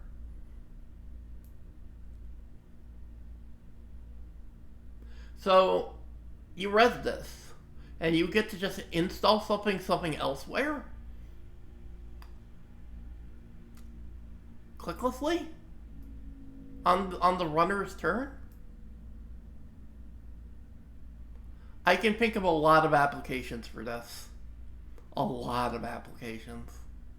And I think I think with Echo being power crept by Hush and now Banner, I actually think this is gonna be like the new, because of Echo being weaker now. I think this will be probably the best cheap gear check barrier for HB now.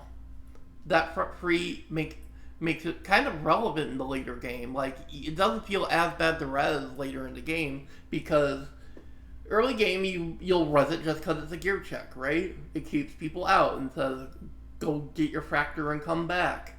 But later in the game you could just res it for the fret free and get to like install stuff and set up elsewhere. I actually like this a lot. It's a nice cheap barrier and it has a good effect. Especially if you like where installing stuff on other servers just helps a lot.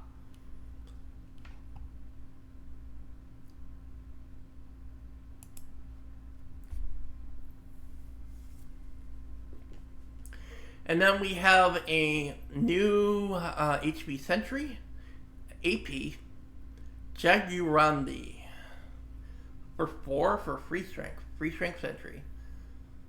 We'll read the threat later. Just on the basic subroutines, the basic subs are give the runner 1 tag, and if the runner is tagged, do 1 core damage. That's already a pretty nasty face check. Giving the runner a tag is... Like, HB isn't, like, known for a lot of good tag punishment, but they're giving all corpse tag punishment now. Which is kind of neat, because there's going to be another HB card that is a form of tag punishment that I actually kind of like. Because it does something interesting. And if the runner is tagged, do core damage. Now, the core damage is particularly interesting for Hule. So I actually think this is a nasty little face check. Especially now that it's a little harder to res bloop now, because you're going to be on less harmonics because of Echo being power crept. Obviously you'll still have bloop, but this is another good face check to have alongside bloop.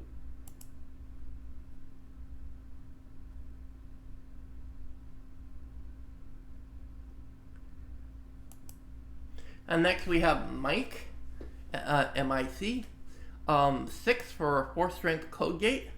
Trash, end the run unless the runner spends click. Use this ability only during a run on this server.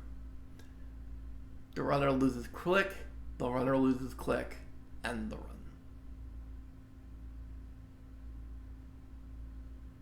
I think this is a fantastic big code gate for more like glacier-y kind of HB decks, like PD, maybe like PD to go higher into glacier kind of stuff, or maybe even Architects of Tomorrow could use this as a code gate.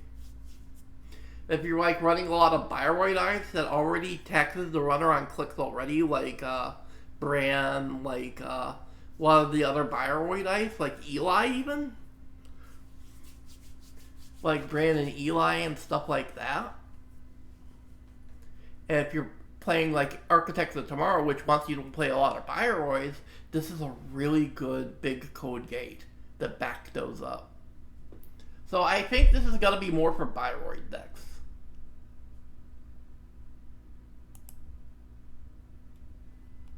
Like, especially slower asset spammy Bioroid decks like Architects of Tomorrow. Maybe PV builds, some PV builds. Not so much for Fule.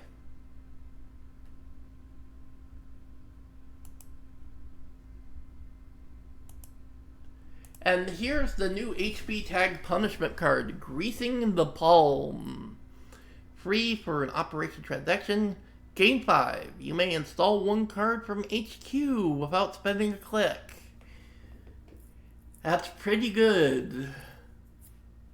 So essentially it's game 2. Then click game 2 and then you get to clicklessly install from HQ. That's kind of nice. You may remove 1 tag to place 1 advancement counter on that card. That's some good tag punishment. Like, It's kind of like a worse shipment from Lisbeth, but that could easily help Pule score stuff. Like, I'm excited to play this in Pule. I built a Pule deck around this card. I like cut the seamlesses and I'm running this plus tag stuff that tags the runner, and I'm like running the bladed barriers and this card. I'm so excited to play Boule now. It's really nice. I actually think this card, just if you build around it, could be really good. And then we have Ozeti.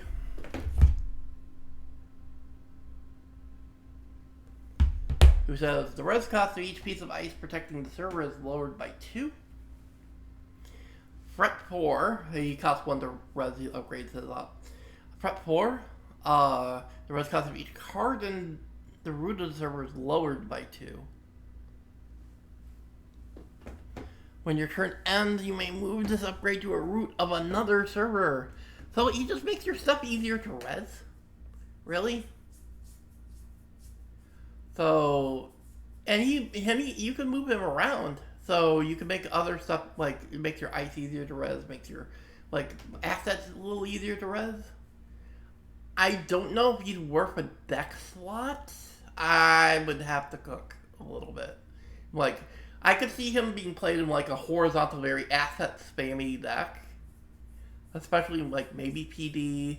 I don't think Pule would play him because Pule's deck slots are a bit too tight for this kind of effect. Only 2 influence too, so I think he could be a splash in some asset spammy decks. Like, maybe NEH would pay the 2 influence for this guy. And maybe NEH, maybe even Jinteki would spend the 2 influence.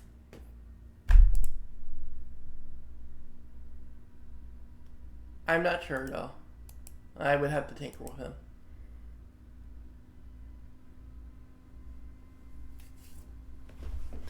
And that moves us to Jinteki. I was really worried about talking this stuff because the Jinteki stuff in this set,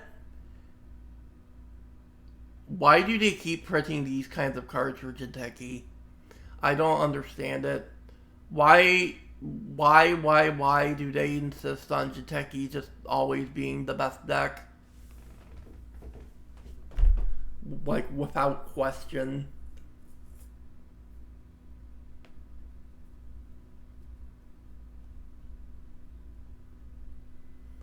We'll start with the ID. ATL, IP recovery.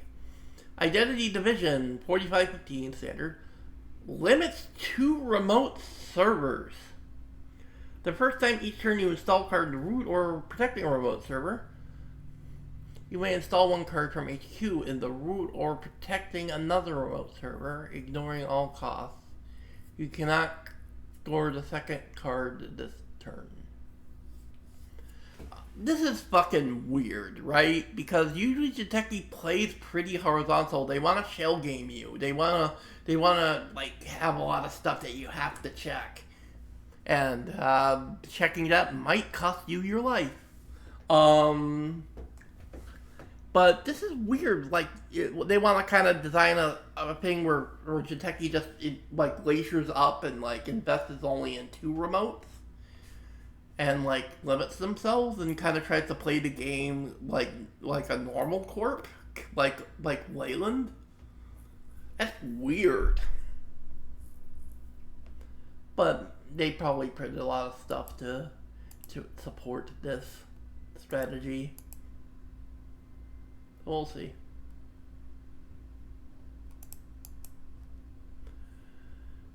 Fuji asset retrieval, another 5-free.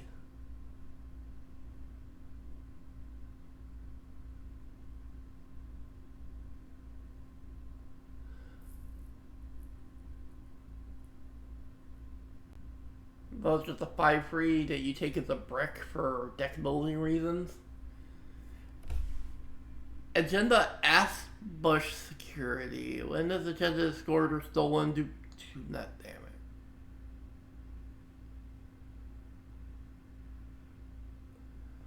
It's worth 3 points now. It's worth 3 points now. So that's a bit of a nerf. But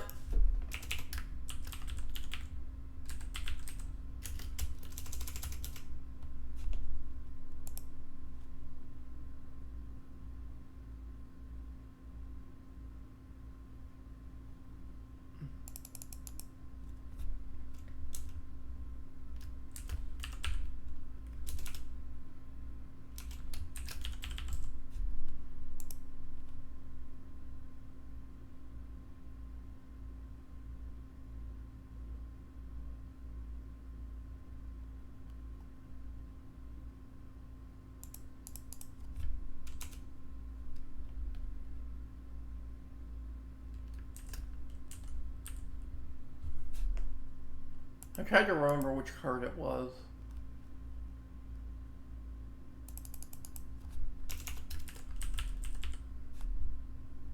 There a spike? No, that's not the one I'm thinking of. What's the agenda? There was an agenda like this, right?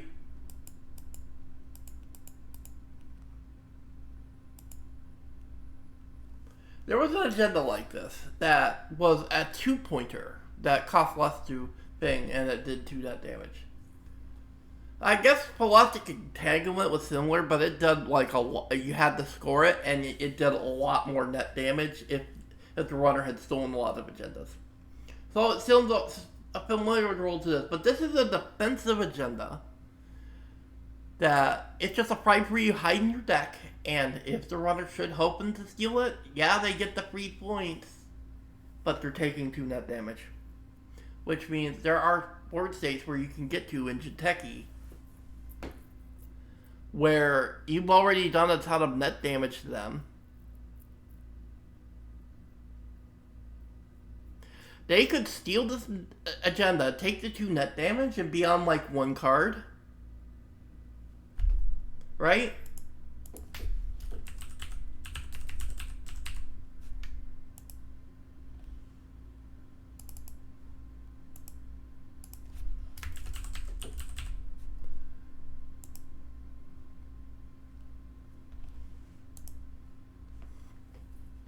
Right? And they steal this, they think they might be dropped down a bit low on cards, like they may be down to their last card in hand. But they're confident, they're at 6 points, they think they're going to win the game.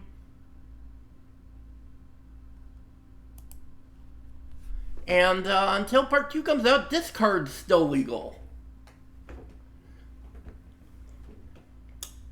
So you just Reaper function them at the start of your turn and win. Out of nowhere.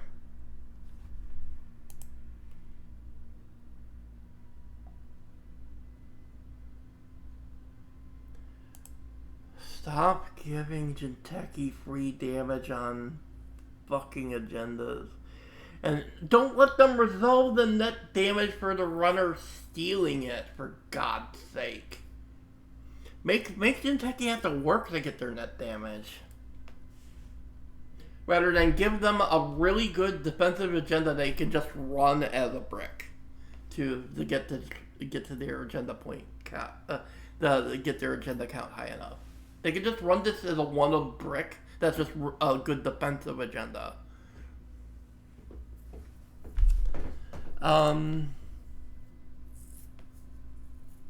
Front Company 2. Political Asset CD. Asset Political CD. 2 to trash. 2 influence cost. Rest only during your turn. The first run each turn cannot be made against the server.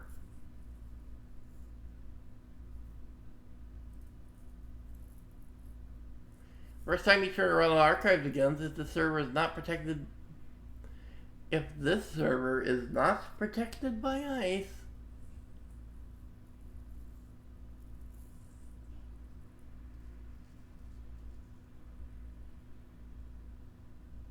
do that damage.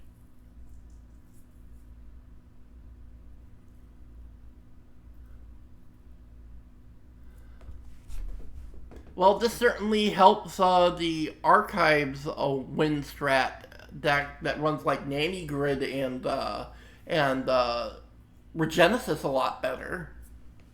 Because it makes it harder to run archives. Um, and just keeping people out of archives when they can't get their successful run triggers is pretty good.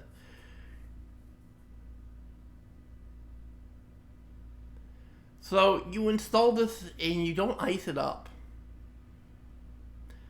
This is just a 2 cost must trash. Like, this is just -2 credits for the runner. Negative a click, -2 credits for the runner. Like, they have to trash this, right, at some point. Because if they see this card, they're gonna think you're on the Regeneratus deck. And I feel like if the runner doesn't trash this against Regenesis, they lose, right? Like,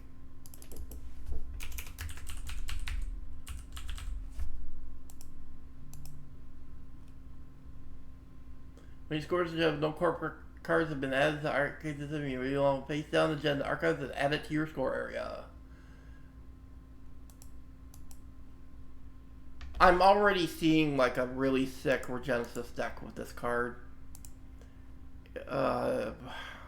I do not want to play against this deck. I'm sure Moto will be cooking. For sure.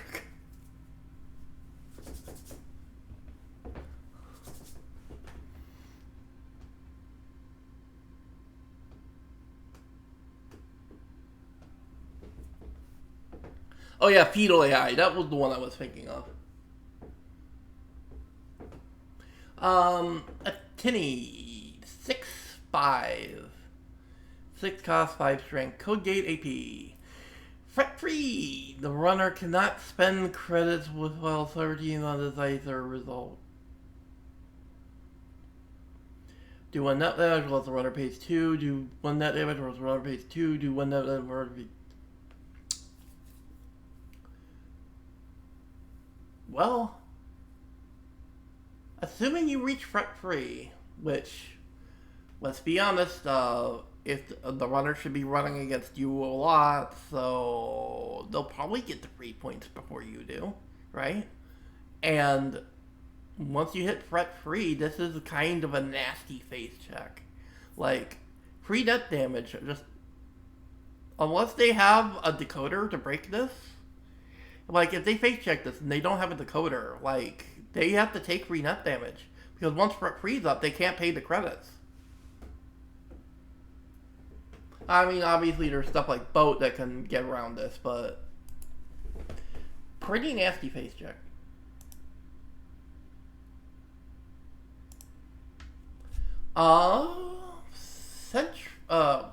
Monotria, Sentry. 4. I'm just trying to speed this up. I want to get through the last of these. Sentry AP, just Observer Ice. 2 strength, 4 res. When the runner passes this ice, if there are 4 more cards in the grip, give them a tag. Do 1 net damage, do 1 net damage. So, if they've drawn up a lot because they're scared because it's Jinteki, you just give them a tag, huh? So, I'm guessing with this card, you just want to run Tag Punishment in your deck, and you just run, like, you run snares, you run other ways to tag the runner, you run, like, you splash for end of the line.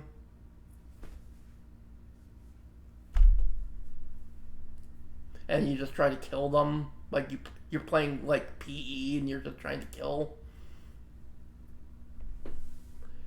Yeah, this seems pretty good. Especially if you splash Tag Punishment. Tattoo Bulla. 2/1 barrier. Just has to end the run. When the runner passes this ice, you may swap up a piece of ice from HQ. If you do, gain 4.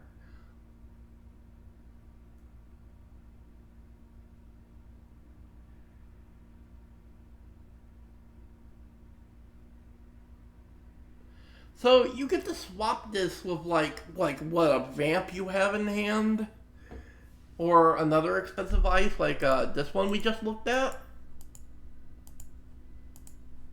So being able to just have this just get replaced with your stronger ice is pretty good. Like, it's a good like early game stop ice, and you can just replace it and get money out of it by just the runner passing it when it gets easy for the runner to pass it. Seems pretty good. Real good stop ice, I guess. Just a good gear check that has some upside later. Mindscaping.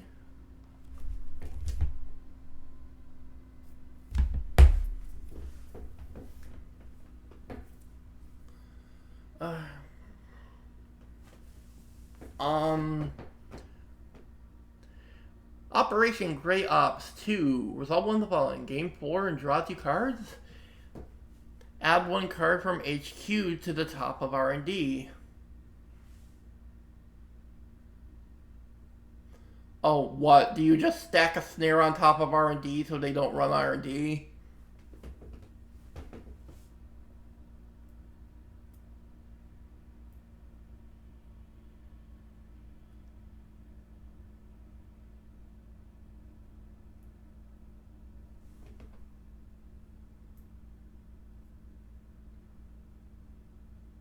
And you just fucking get them?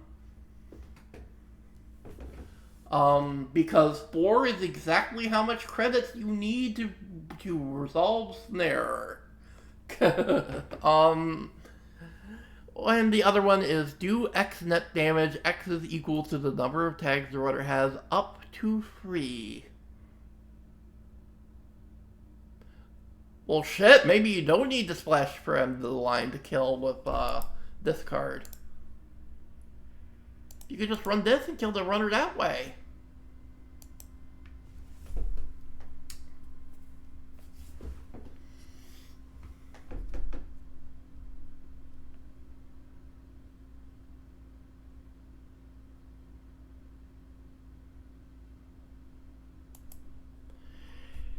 Adrian Sees. Oh boy, we're bringing back Psy games, huh? 0 to res upgrade Psy clone sets this up. Whenever the runner makes a successful run on the server, play a Psy game. Player secret bids 0 to 2 credits. Then each player reveals and spends their bid. If the bids differ, the runner cannot access cards other than this upgrade for the remainder of that run.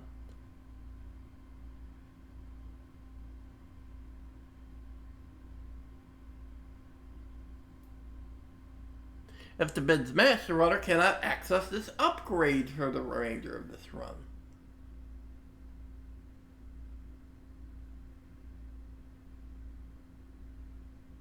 So it either means that they got it wrong and they can't access like what your agenda that you got there or whatever asset you have there. And then if the bids match, if they get it right, they get to pay 2 to trash it if they've got the 2 to trash. So I think if they do match and you're able to trash it, this is like a must trash, right? Because this is like, I know this is way weaker, but this gives me extreme Caprice Nisei vibes.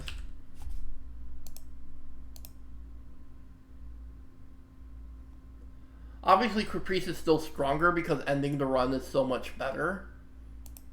But this is still like a potent, like, defensive asset. Like,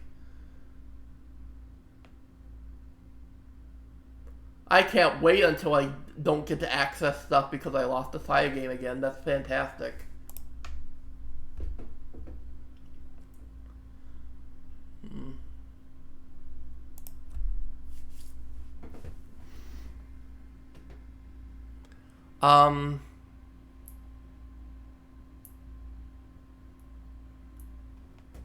Anyway, then we have the sysop. 2 for tutor has 2 trash costs to top. As additional cost to trash this upgrade, the runner must add 2 cards from the grip at random to the bottom of the stack. Okay, so then if they want to trash this, not only do you have to pay 2, they have to take 2 cards out of their hand and put it at the bottom of the stack. I like that it doesn't say net damage, so net damage prevention cards don't work on this. But that's only if they want to trash this. Let's see if it's actually something they actually want to trash. Persistent.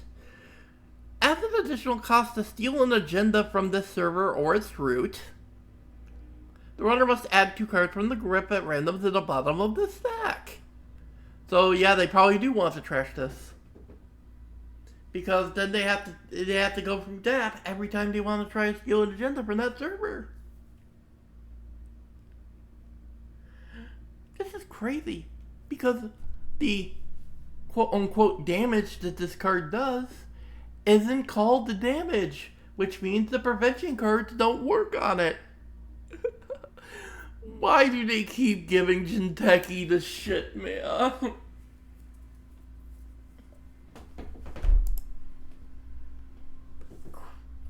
I am scared to play against this card.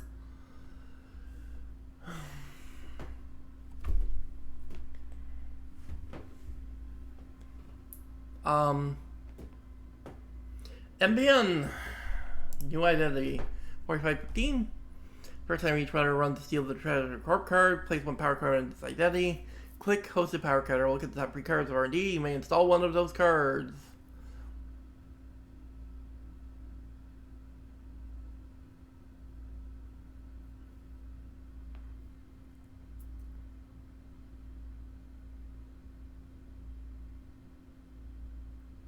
I like it, and it seems pretty cool. I do want to cook with this. Oracle Think Tank, free 1 new agenda, research. When a runner steals this agenda, give them a tag.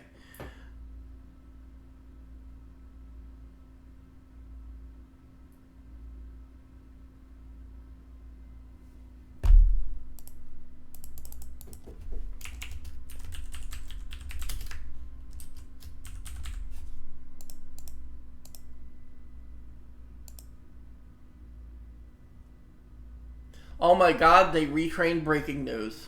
They retrained breaking news. It's worse than breaking news, but it's a similar kind of effect to breaking news. Oh, I want to cook with this.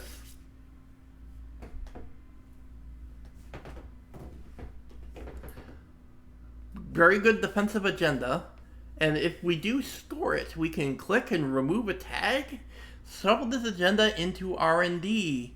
The court can use this ability only if this agenda is in the runner's score area.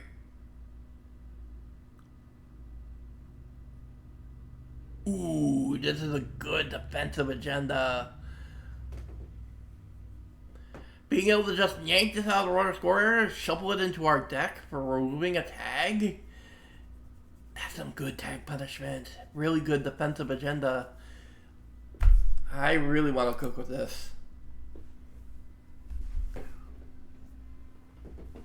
Because the first deck is always good enough. It's fucking breaking news. But being able to just, if they steal it and take that tag, I can always shuffle it back into my deck if they get a little too close to winning the game. Yeah, that's so sneaky.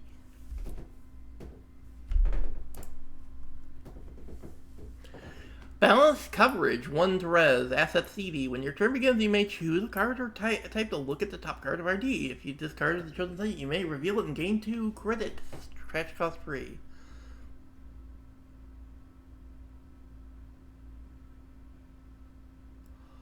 Oh my god, it's the freaking spiral mechanic from Yu-Gi-Oh!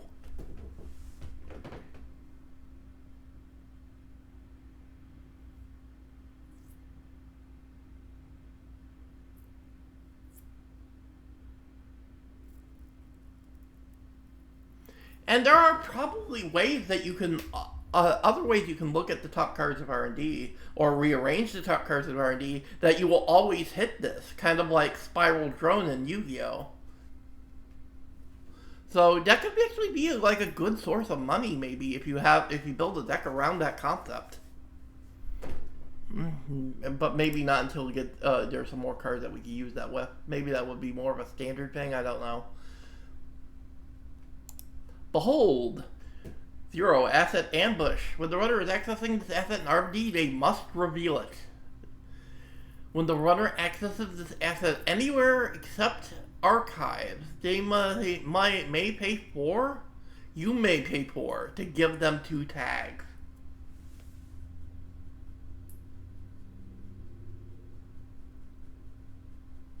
So it costs them money. So it's kind of like an MBN snare, except it just gives tags.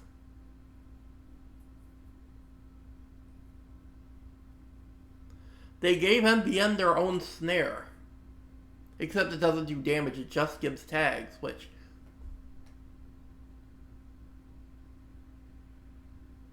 Well, this card certainly has Reality Plus written all over it. I definitely want to cook with this card. Federal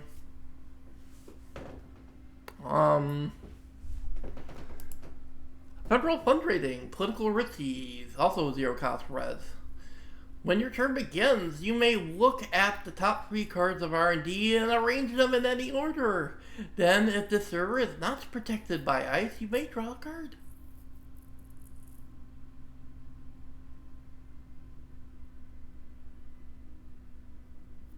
Well, 2 cost of trash, by the way. Well, we found the card that enables balanced coverage. So that's our, like, Spiral Drone for our Spiral Super Agent, basically.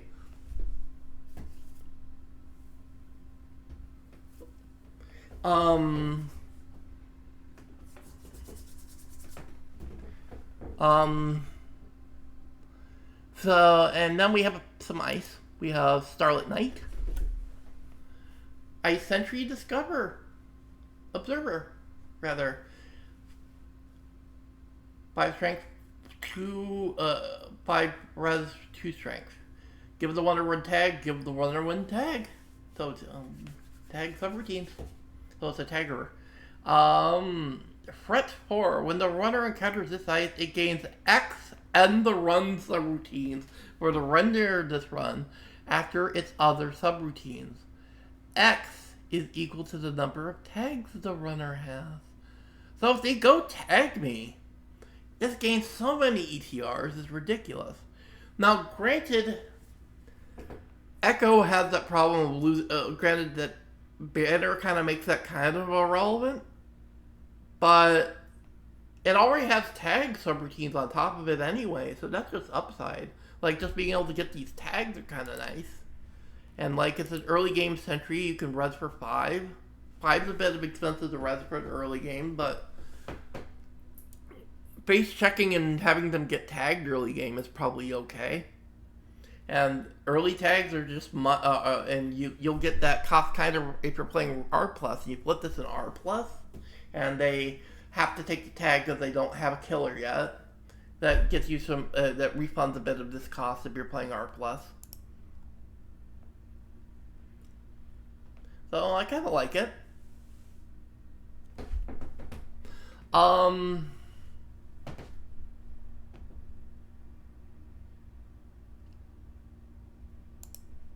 Virtual Service Agent, 2 res, 2 strength, Cogate Observer.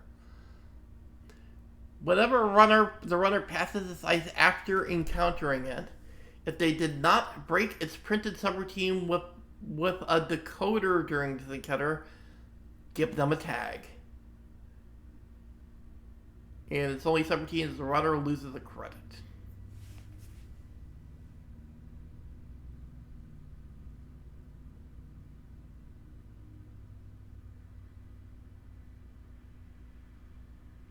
So, not only do they have to either have a credit to suffer the subroutine, or they need to break it with a decoder specifically. They can't use an AI to break it. They can't bypass it.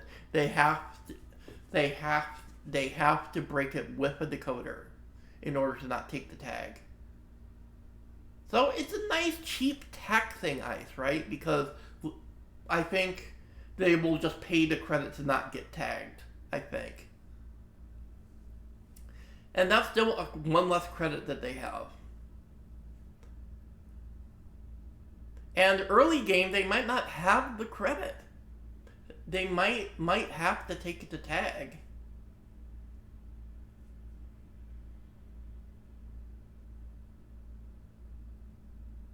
Well, if they... Oh, actually, wait. Taking the subroutine doesn't even get them out of the tag. They'll still take the tag if they didn't break it with a decoder.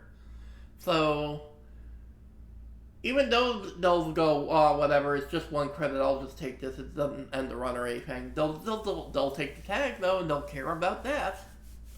So you have to break it, even though the subroutine doesn't look that good, like, because otherwise it should read it as a tag, too.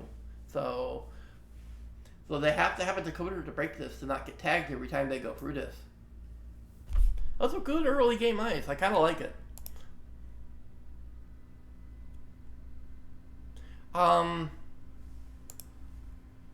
especially like this in R+, because R+ just gets full of good value out of this.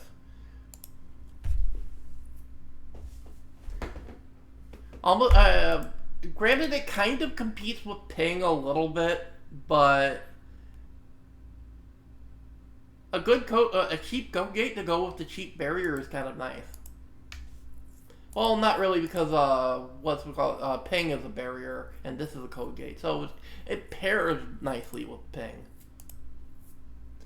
Oppo research for certain NBNX. Oppo research. 2 Operation Eternal Great Ops. Play only if the runner stole or trashed a corp card during this turn, or during their last turn.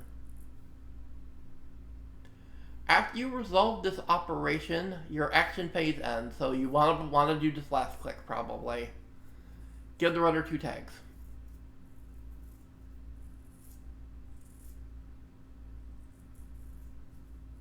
Threat free, you can pay 5 to give the runner 2 more tags. So they need to stole or trash something. You play this last click and you tag bury them. And that creates like a huge problem for them unless they can mass remove those tags quickly. Which really kind of disrupts their turn. Because if they pass back with tags, then they're in trouble. I like this card.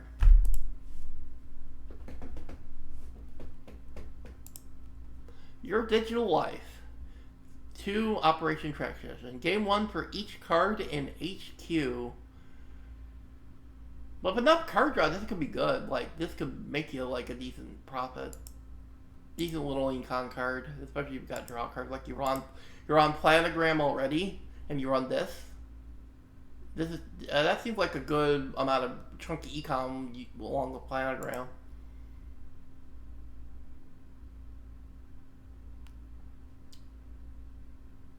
Then we have the Leyland stuff. I like the new expendable cards that are kind of like hand traps in Yu-Gi-Oh. Outside the expendable ability, this is mostly just a blank 4-2. Blank 4-2s are kind of bad. Its ability, though, says expansion expendable. Click, credit, reveal and trash this agenda from HQ. Place 2 advancement counters on 1 soul card that you can advance. So, more advancements in Wayland is pretty good. Obviously, most of the time you're not wanting to score this. You're going to be using it as, like, the expendable ability to throw it to trash this. It doesn't put 2 advancement counters on something, so you could use this to fast advance something, or you could use it to advance ice to make your ice harder to breach. But there is kind of a downside to this card in that you are putting an agenda face up into archives.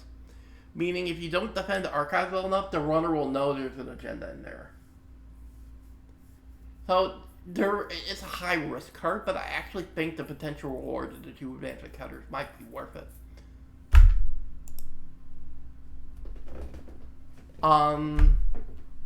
I like the design of this card. It's neat. I kind of want to cook with it. And then we have Cyber Sand Harvester, which is a 2-cost asset. When it pour to trash, whenever you res a piece of ice, you place 2 credits on this asset. You can spend hosted credits to pay install costs. Interesting. Trash, take all credits for this asset. So even if you're not having to pay a ton of install costs, you can always you can trash and just take the money whenever you want. Any pay-to-ability window. I like this.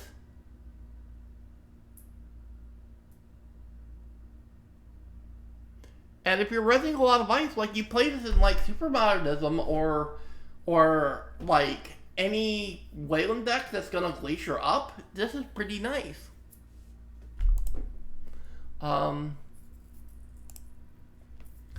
Next we got Treeline, our expendable ice barrier.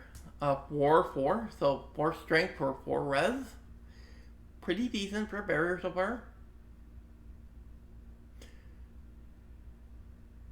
You can advance this ice. It gets +1 strength for each hosted advancement counter, so you can advance this to make this stronger.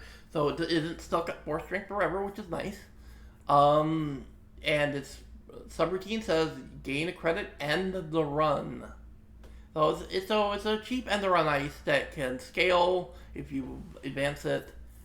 It makes you money if you end the run with this. Like if they can't break this, you get $1 off of it. Kind of nice because you can turn that $1 into an advancement, make it stronger, make it a little more annoying and more taxing to get through. But it also has the expendable ability. You can click, spend the credit, and reveal and trash this ice for HQ.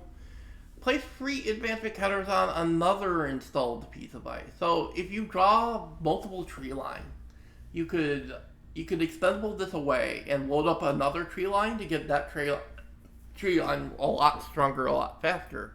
Or you could do it to Pharaohs and have a really tough Pharaohs to crack.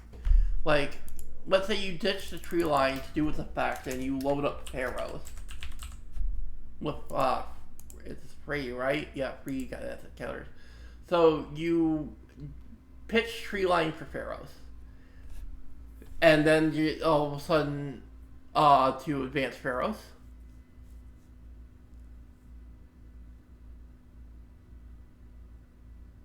And let's say the runner doesn't even know it's Pharaohs. Let's say you're advancing a face down ice, and that face down ice happens to be Pharaohs. And then they face check a 8 strength Pharaohs. That's pretty nasty. I like that.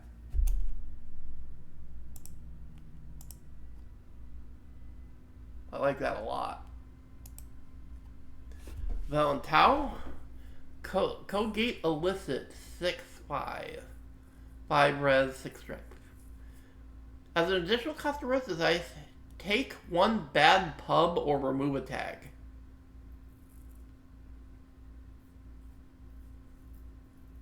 You gotta be careful about when you res this. Either you need to run like good tagging sources, or you need to be prepared to deal with the bad pub. And you gotta not let your bad pubs get too high. But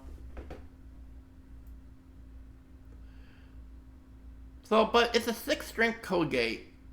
Gain 2, the runner loses 2, end the run if you have more credits than the runner. Though it's kind of taxing, and it ends the run if they have more credits. And I don't know if it's worth running though. Like, there's probably better code gates, and it's risky because of the bad pub or having to remove a tag if you don't want to take the bad pub. And those bad pubs could blow up in your face. I don't know. I like Treeline much more. Armed Asset Protection. 2 cost, 2 credits. Operation Transaction, game free. So essentially it gets you 1, and then you gain 1 for each card type along face-up cards and archives.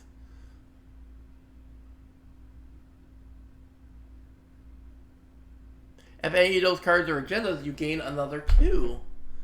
So if you have enough different face-up cards and archives, and you have Slash and Burns, like if you've used Slash and Burn a couple of times, this can make you a decent chunk of change.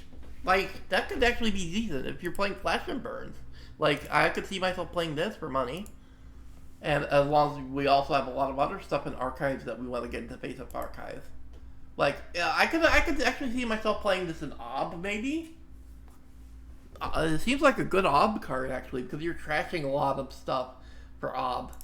So, and for cards like Extract and stuff like that.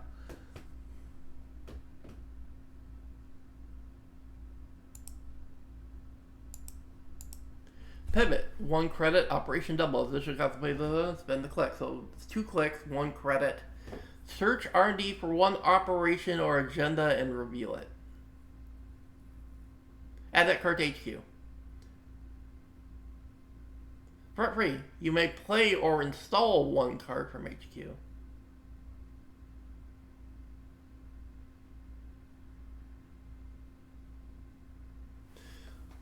So this just searches you end of the line, huh?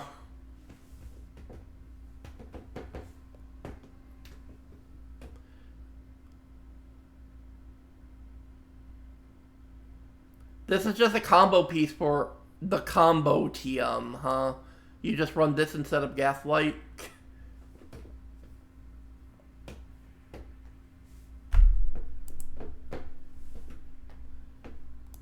Although, I suppose for, like, normal-brained, like, Wayland decks, you could use this to get Atlas anytime, which is kind of nice. If you need to get Atlas, a Project Atlas in your hand, you want to score that out. If you're just playing Thrimple Roundism, you can use this as Atlas, or any other useful card, but you could probably do more degenerate things with this card, where you just use it to get end of the line and just do the combo and just kill. You just play this over Gaslight.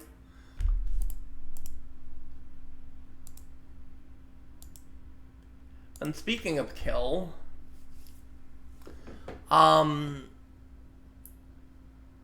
Angelique Garza Correa, 0 cost, upgrade, ambush, enforcer, expendable. Free replants. Threat free. Click 1, reveal and trash this upgrade from HQ.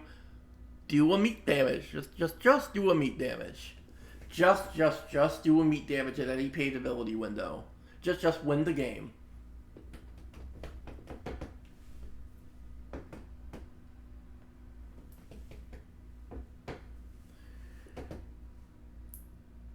When the runner accesses this guy while it is res, you may pay 2 to do 2 meat damage. So even as an upgrade, this does like a decent bit of damage. And like if you just have one of these in your hand, you could just do 1 meat damage on demand. Like, let's say you ended align them on your turn. Doesn't quite kill them. They start their turn, and keep in mind that runners don't drop a turn. You go start of turn, paid ability window, you do this, and you just win the game. It's kind of like Reaper function, but in, like, reverse.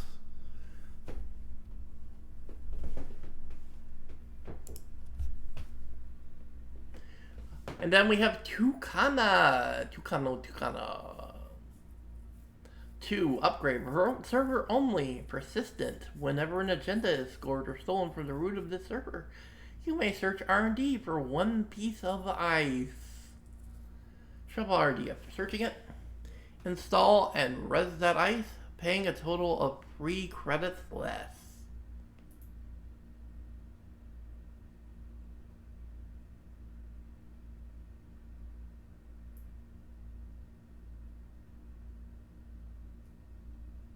I don't know how useful this is. It's ice tutoring, but I don't know how useful that would be. I mean, getting Pharos on the board is kind of cool, but I don't know how useful this is. I don't know. And then we have one last neutral one, which is B1001. Neutral, no influence. So any deck can play this. Asset Viroid Enforcer. 1 cost, free trash cost. Remove 1 tag, end the run. You cannot use this ability during a run on the server. So, remove tag, end the run at any paid ability window.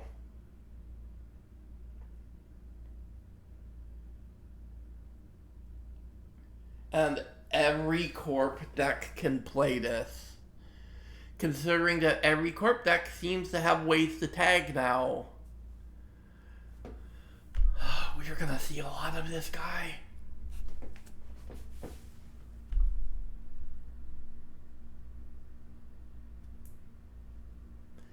Yep, be prepared to have your run suddenly end because of this guy, so yeah. Fun. And with that, that is the entire set. Very interesting stuff. Let me show you what I've been cooking. But before I do need to take like a 5 to 10 minute break after going through all these cards. I do need to take a little bit of a break. So I've been going for a little over 2 hours now. Unfortunately, we're not going to be able to get to the variety gaming today. I'm going to have like 1 game of Netrunner in me, maybe 2 before I have to call it for today. But it's nice that I got to talk and go over all these cards. But I will show you what I've been cooking so far with these. I just need a 5 to 10 minute break to get some snacks before we get to playing. So I will put up my my start screen. I'll be right back. And we will go to JNet and start playing as soon as I get back. Thank you all for watching so far. Stay tuned, guys. I'll be right back.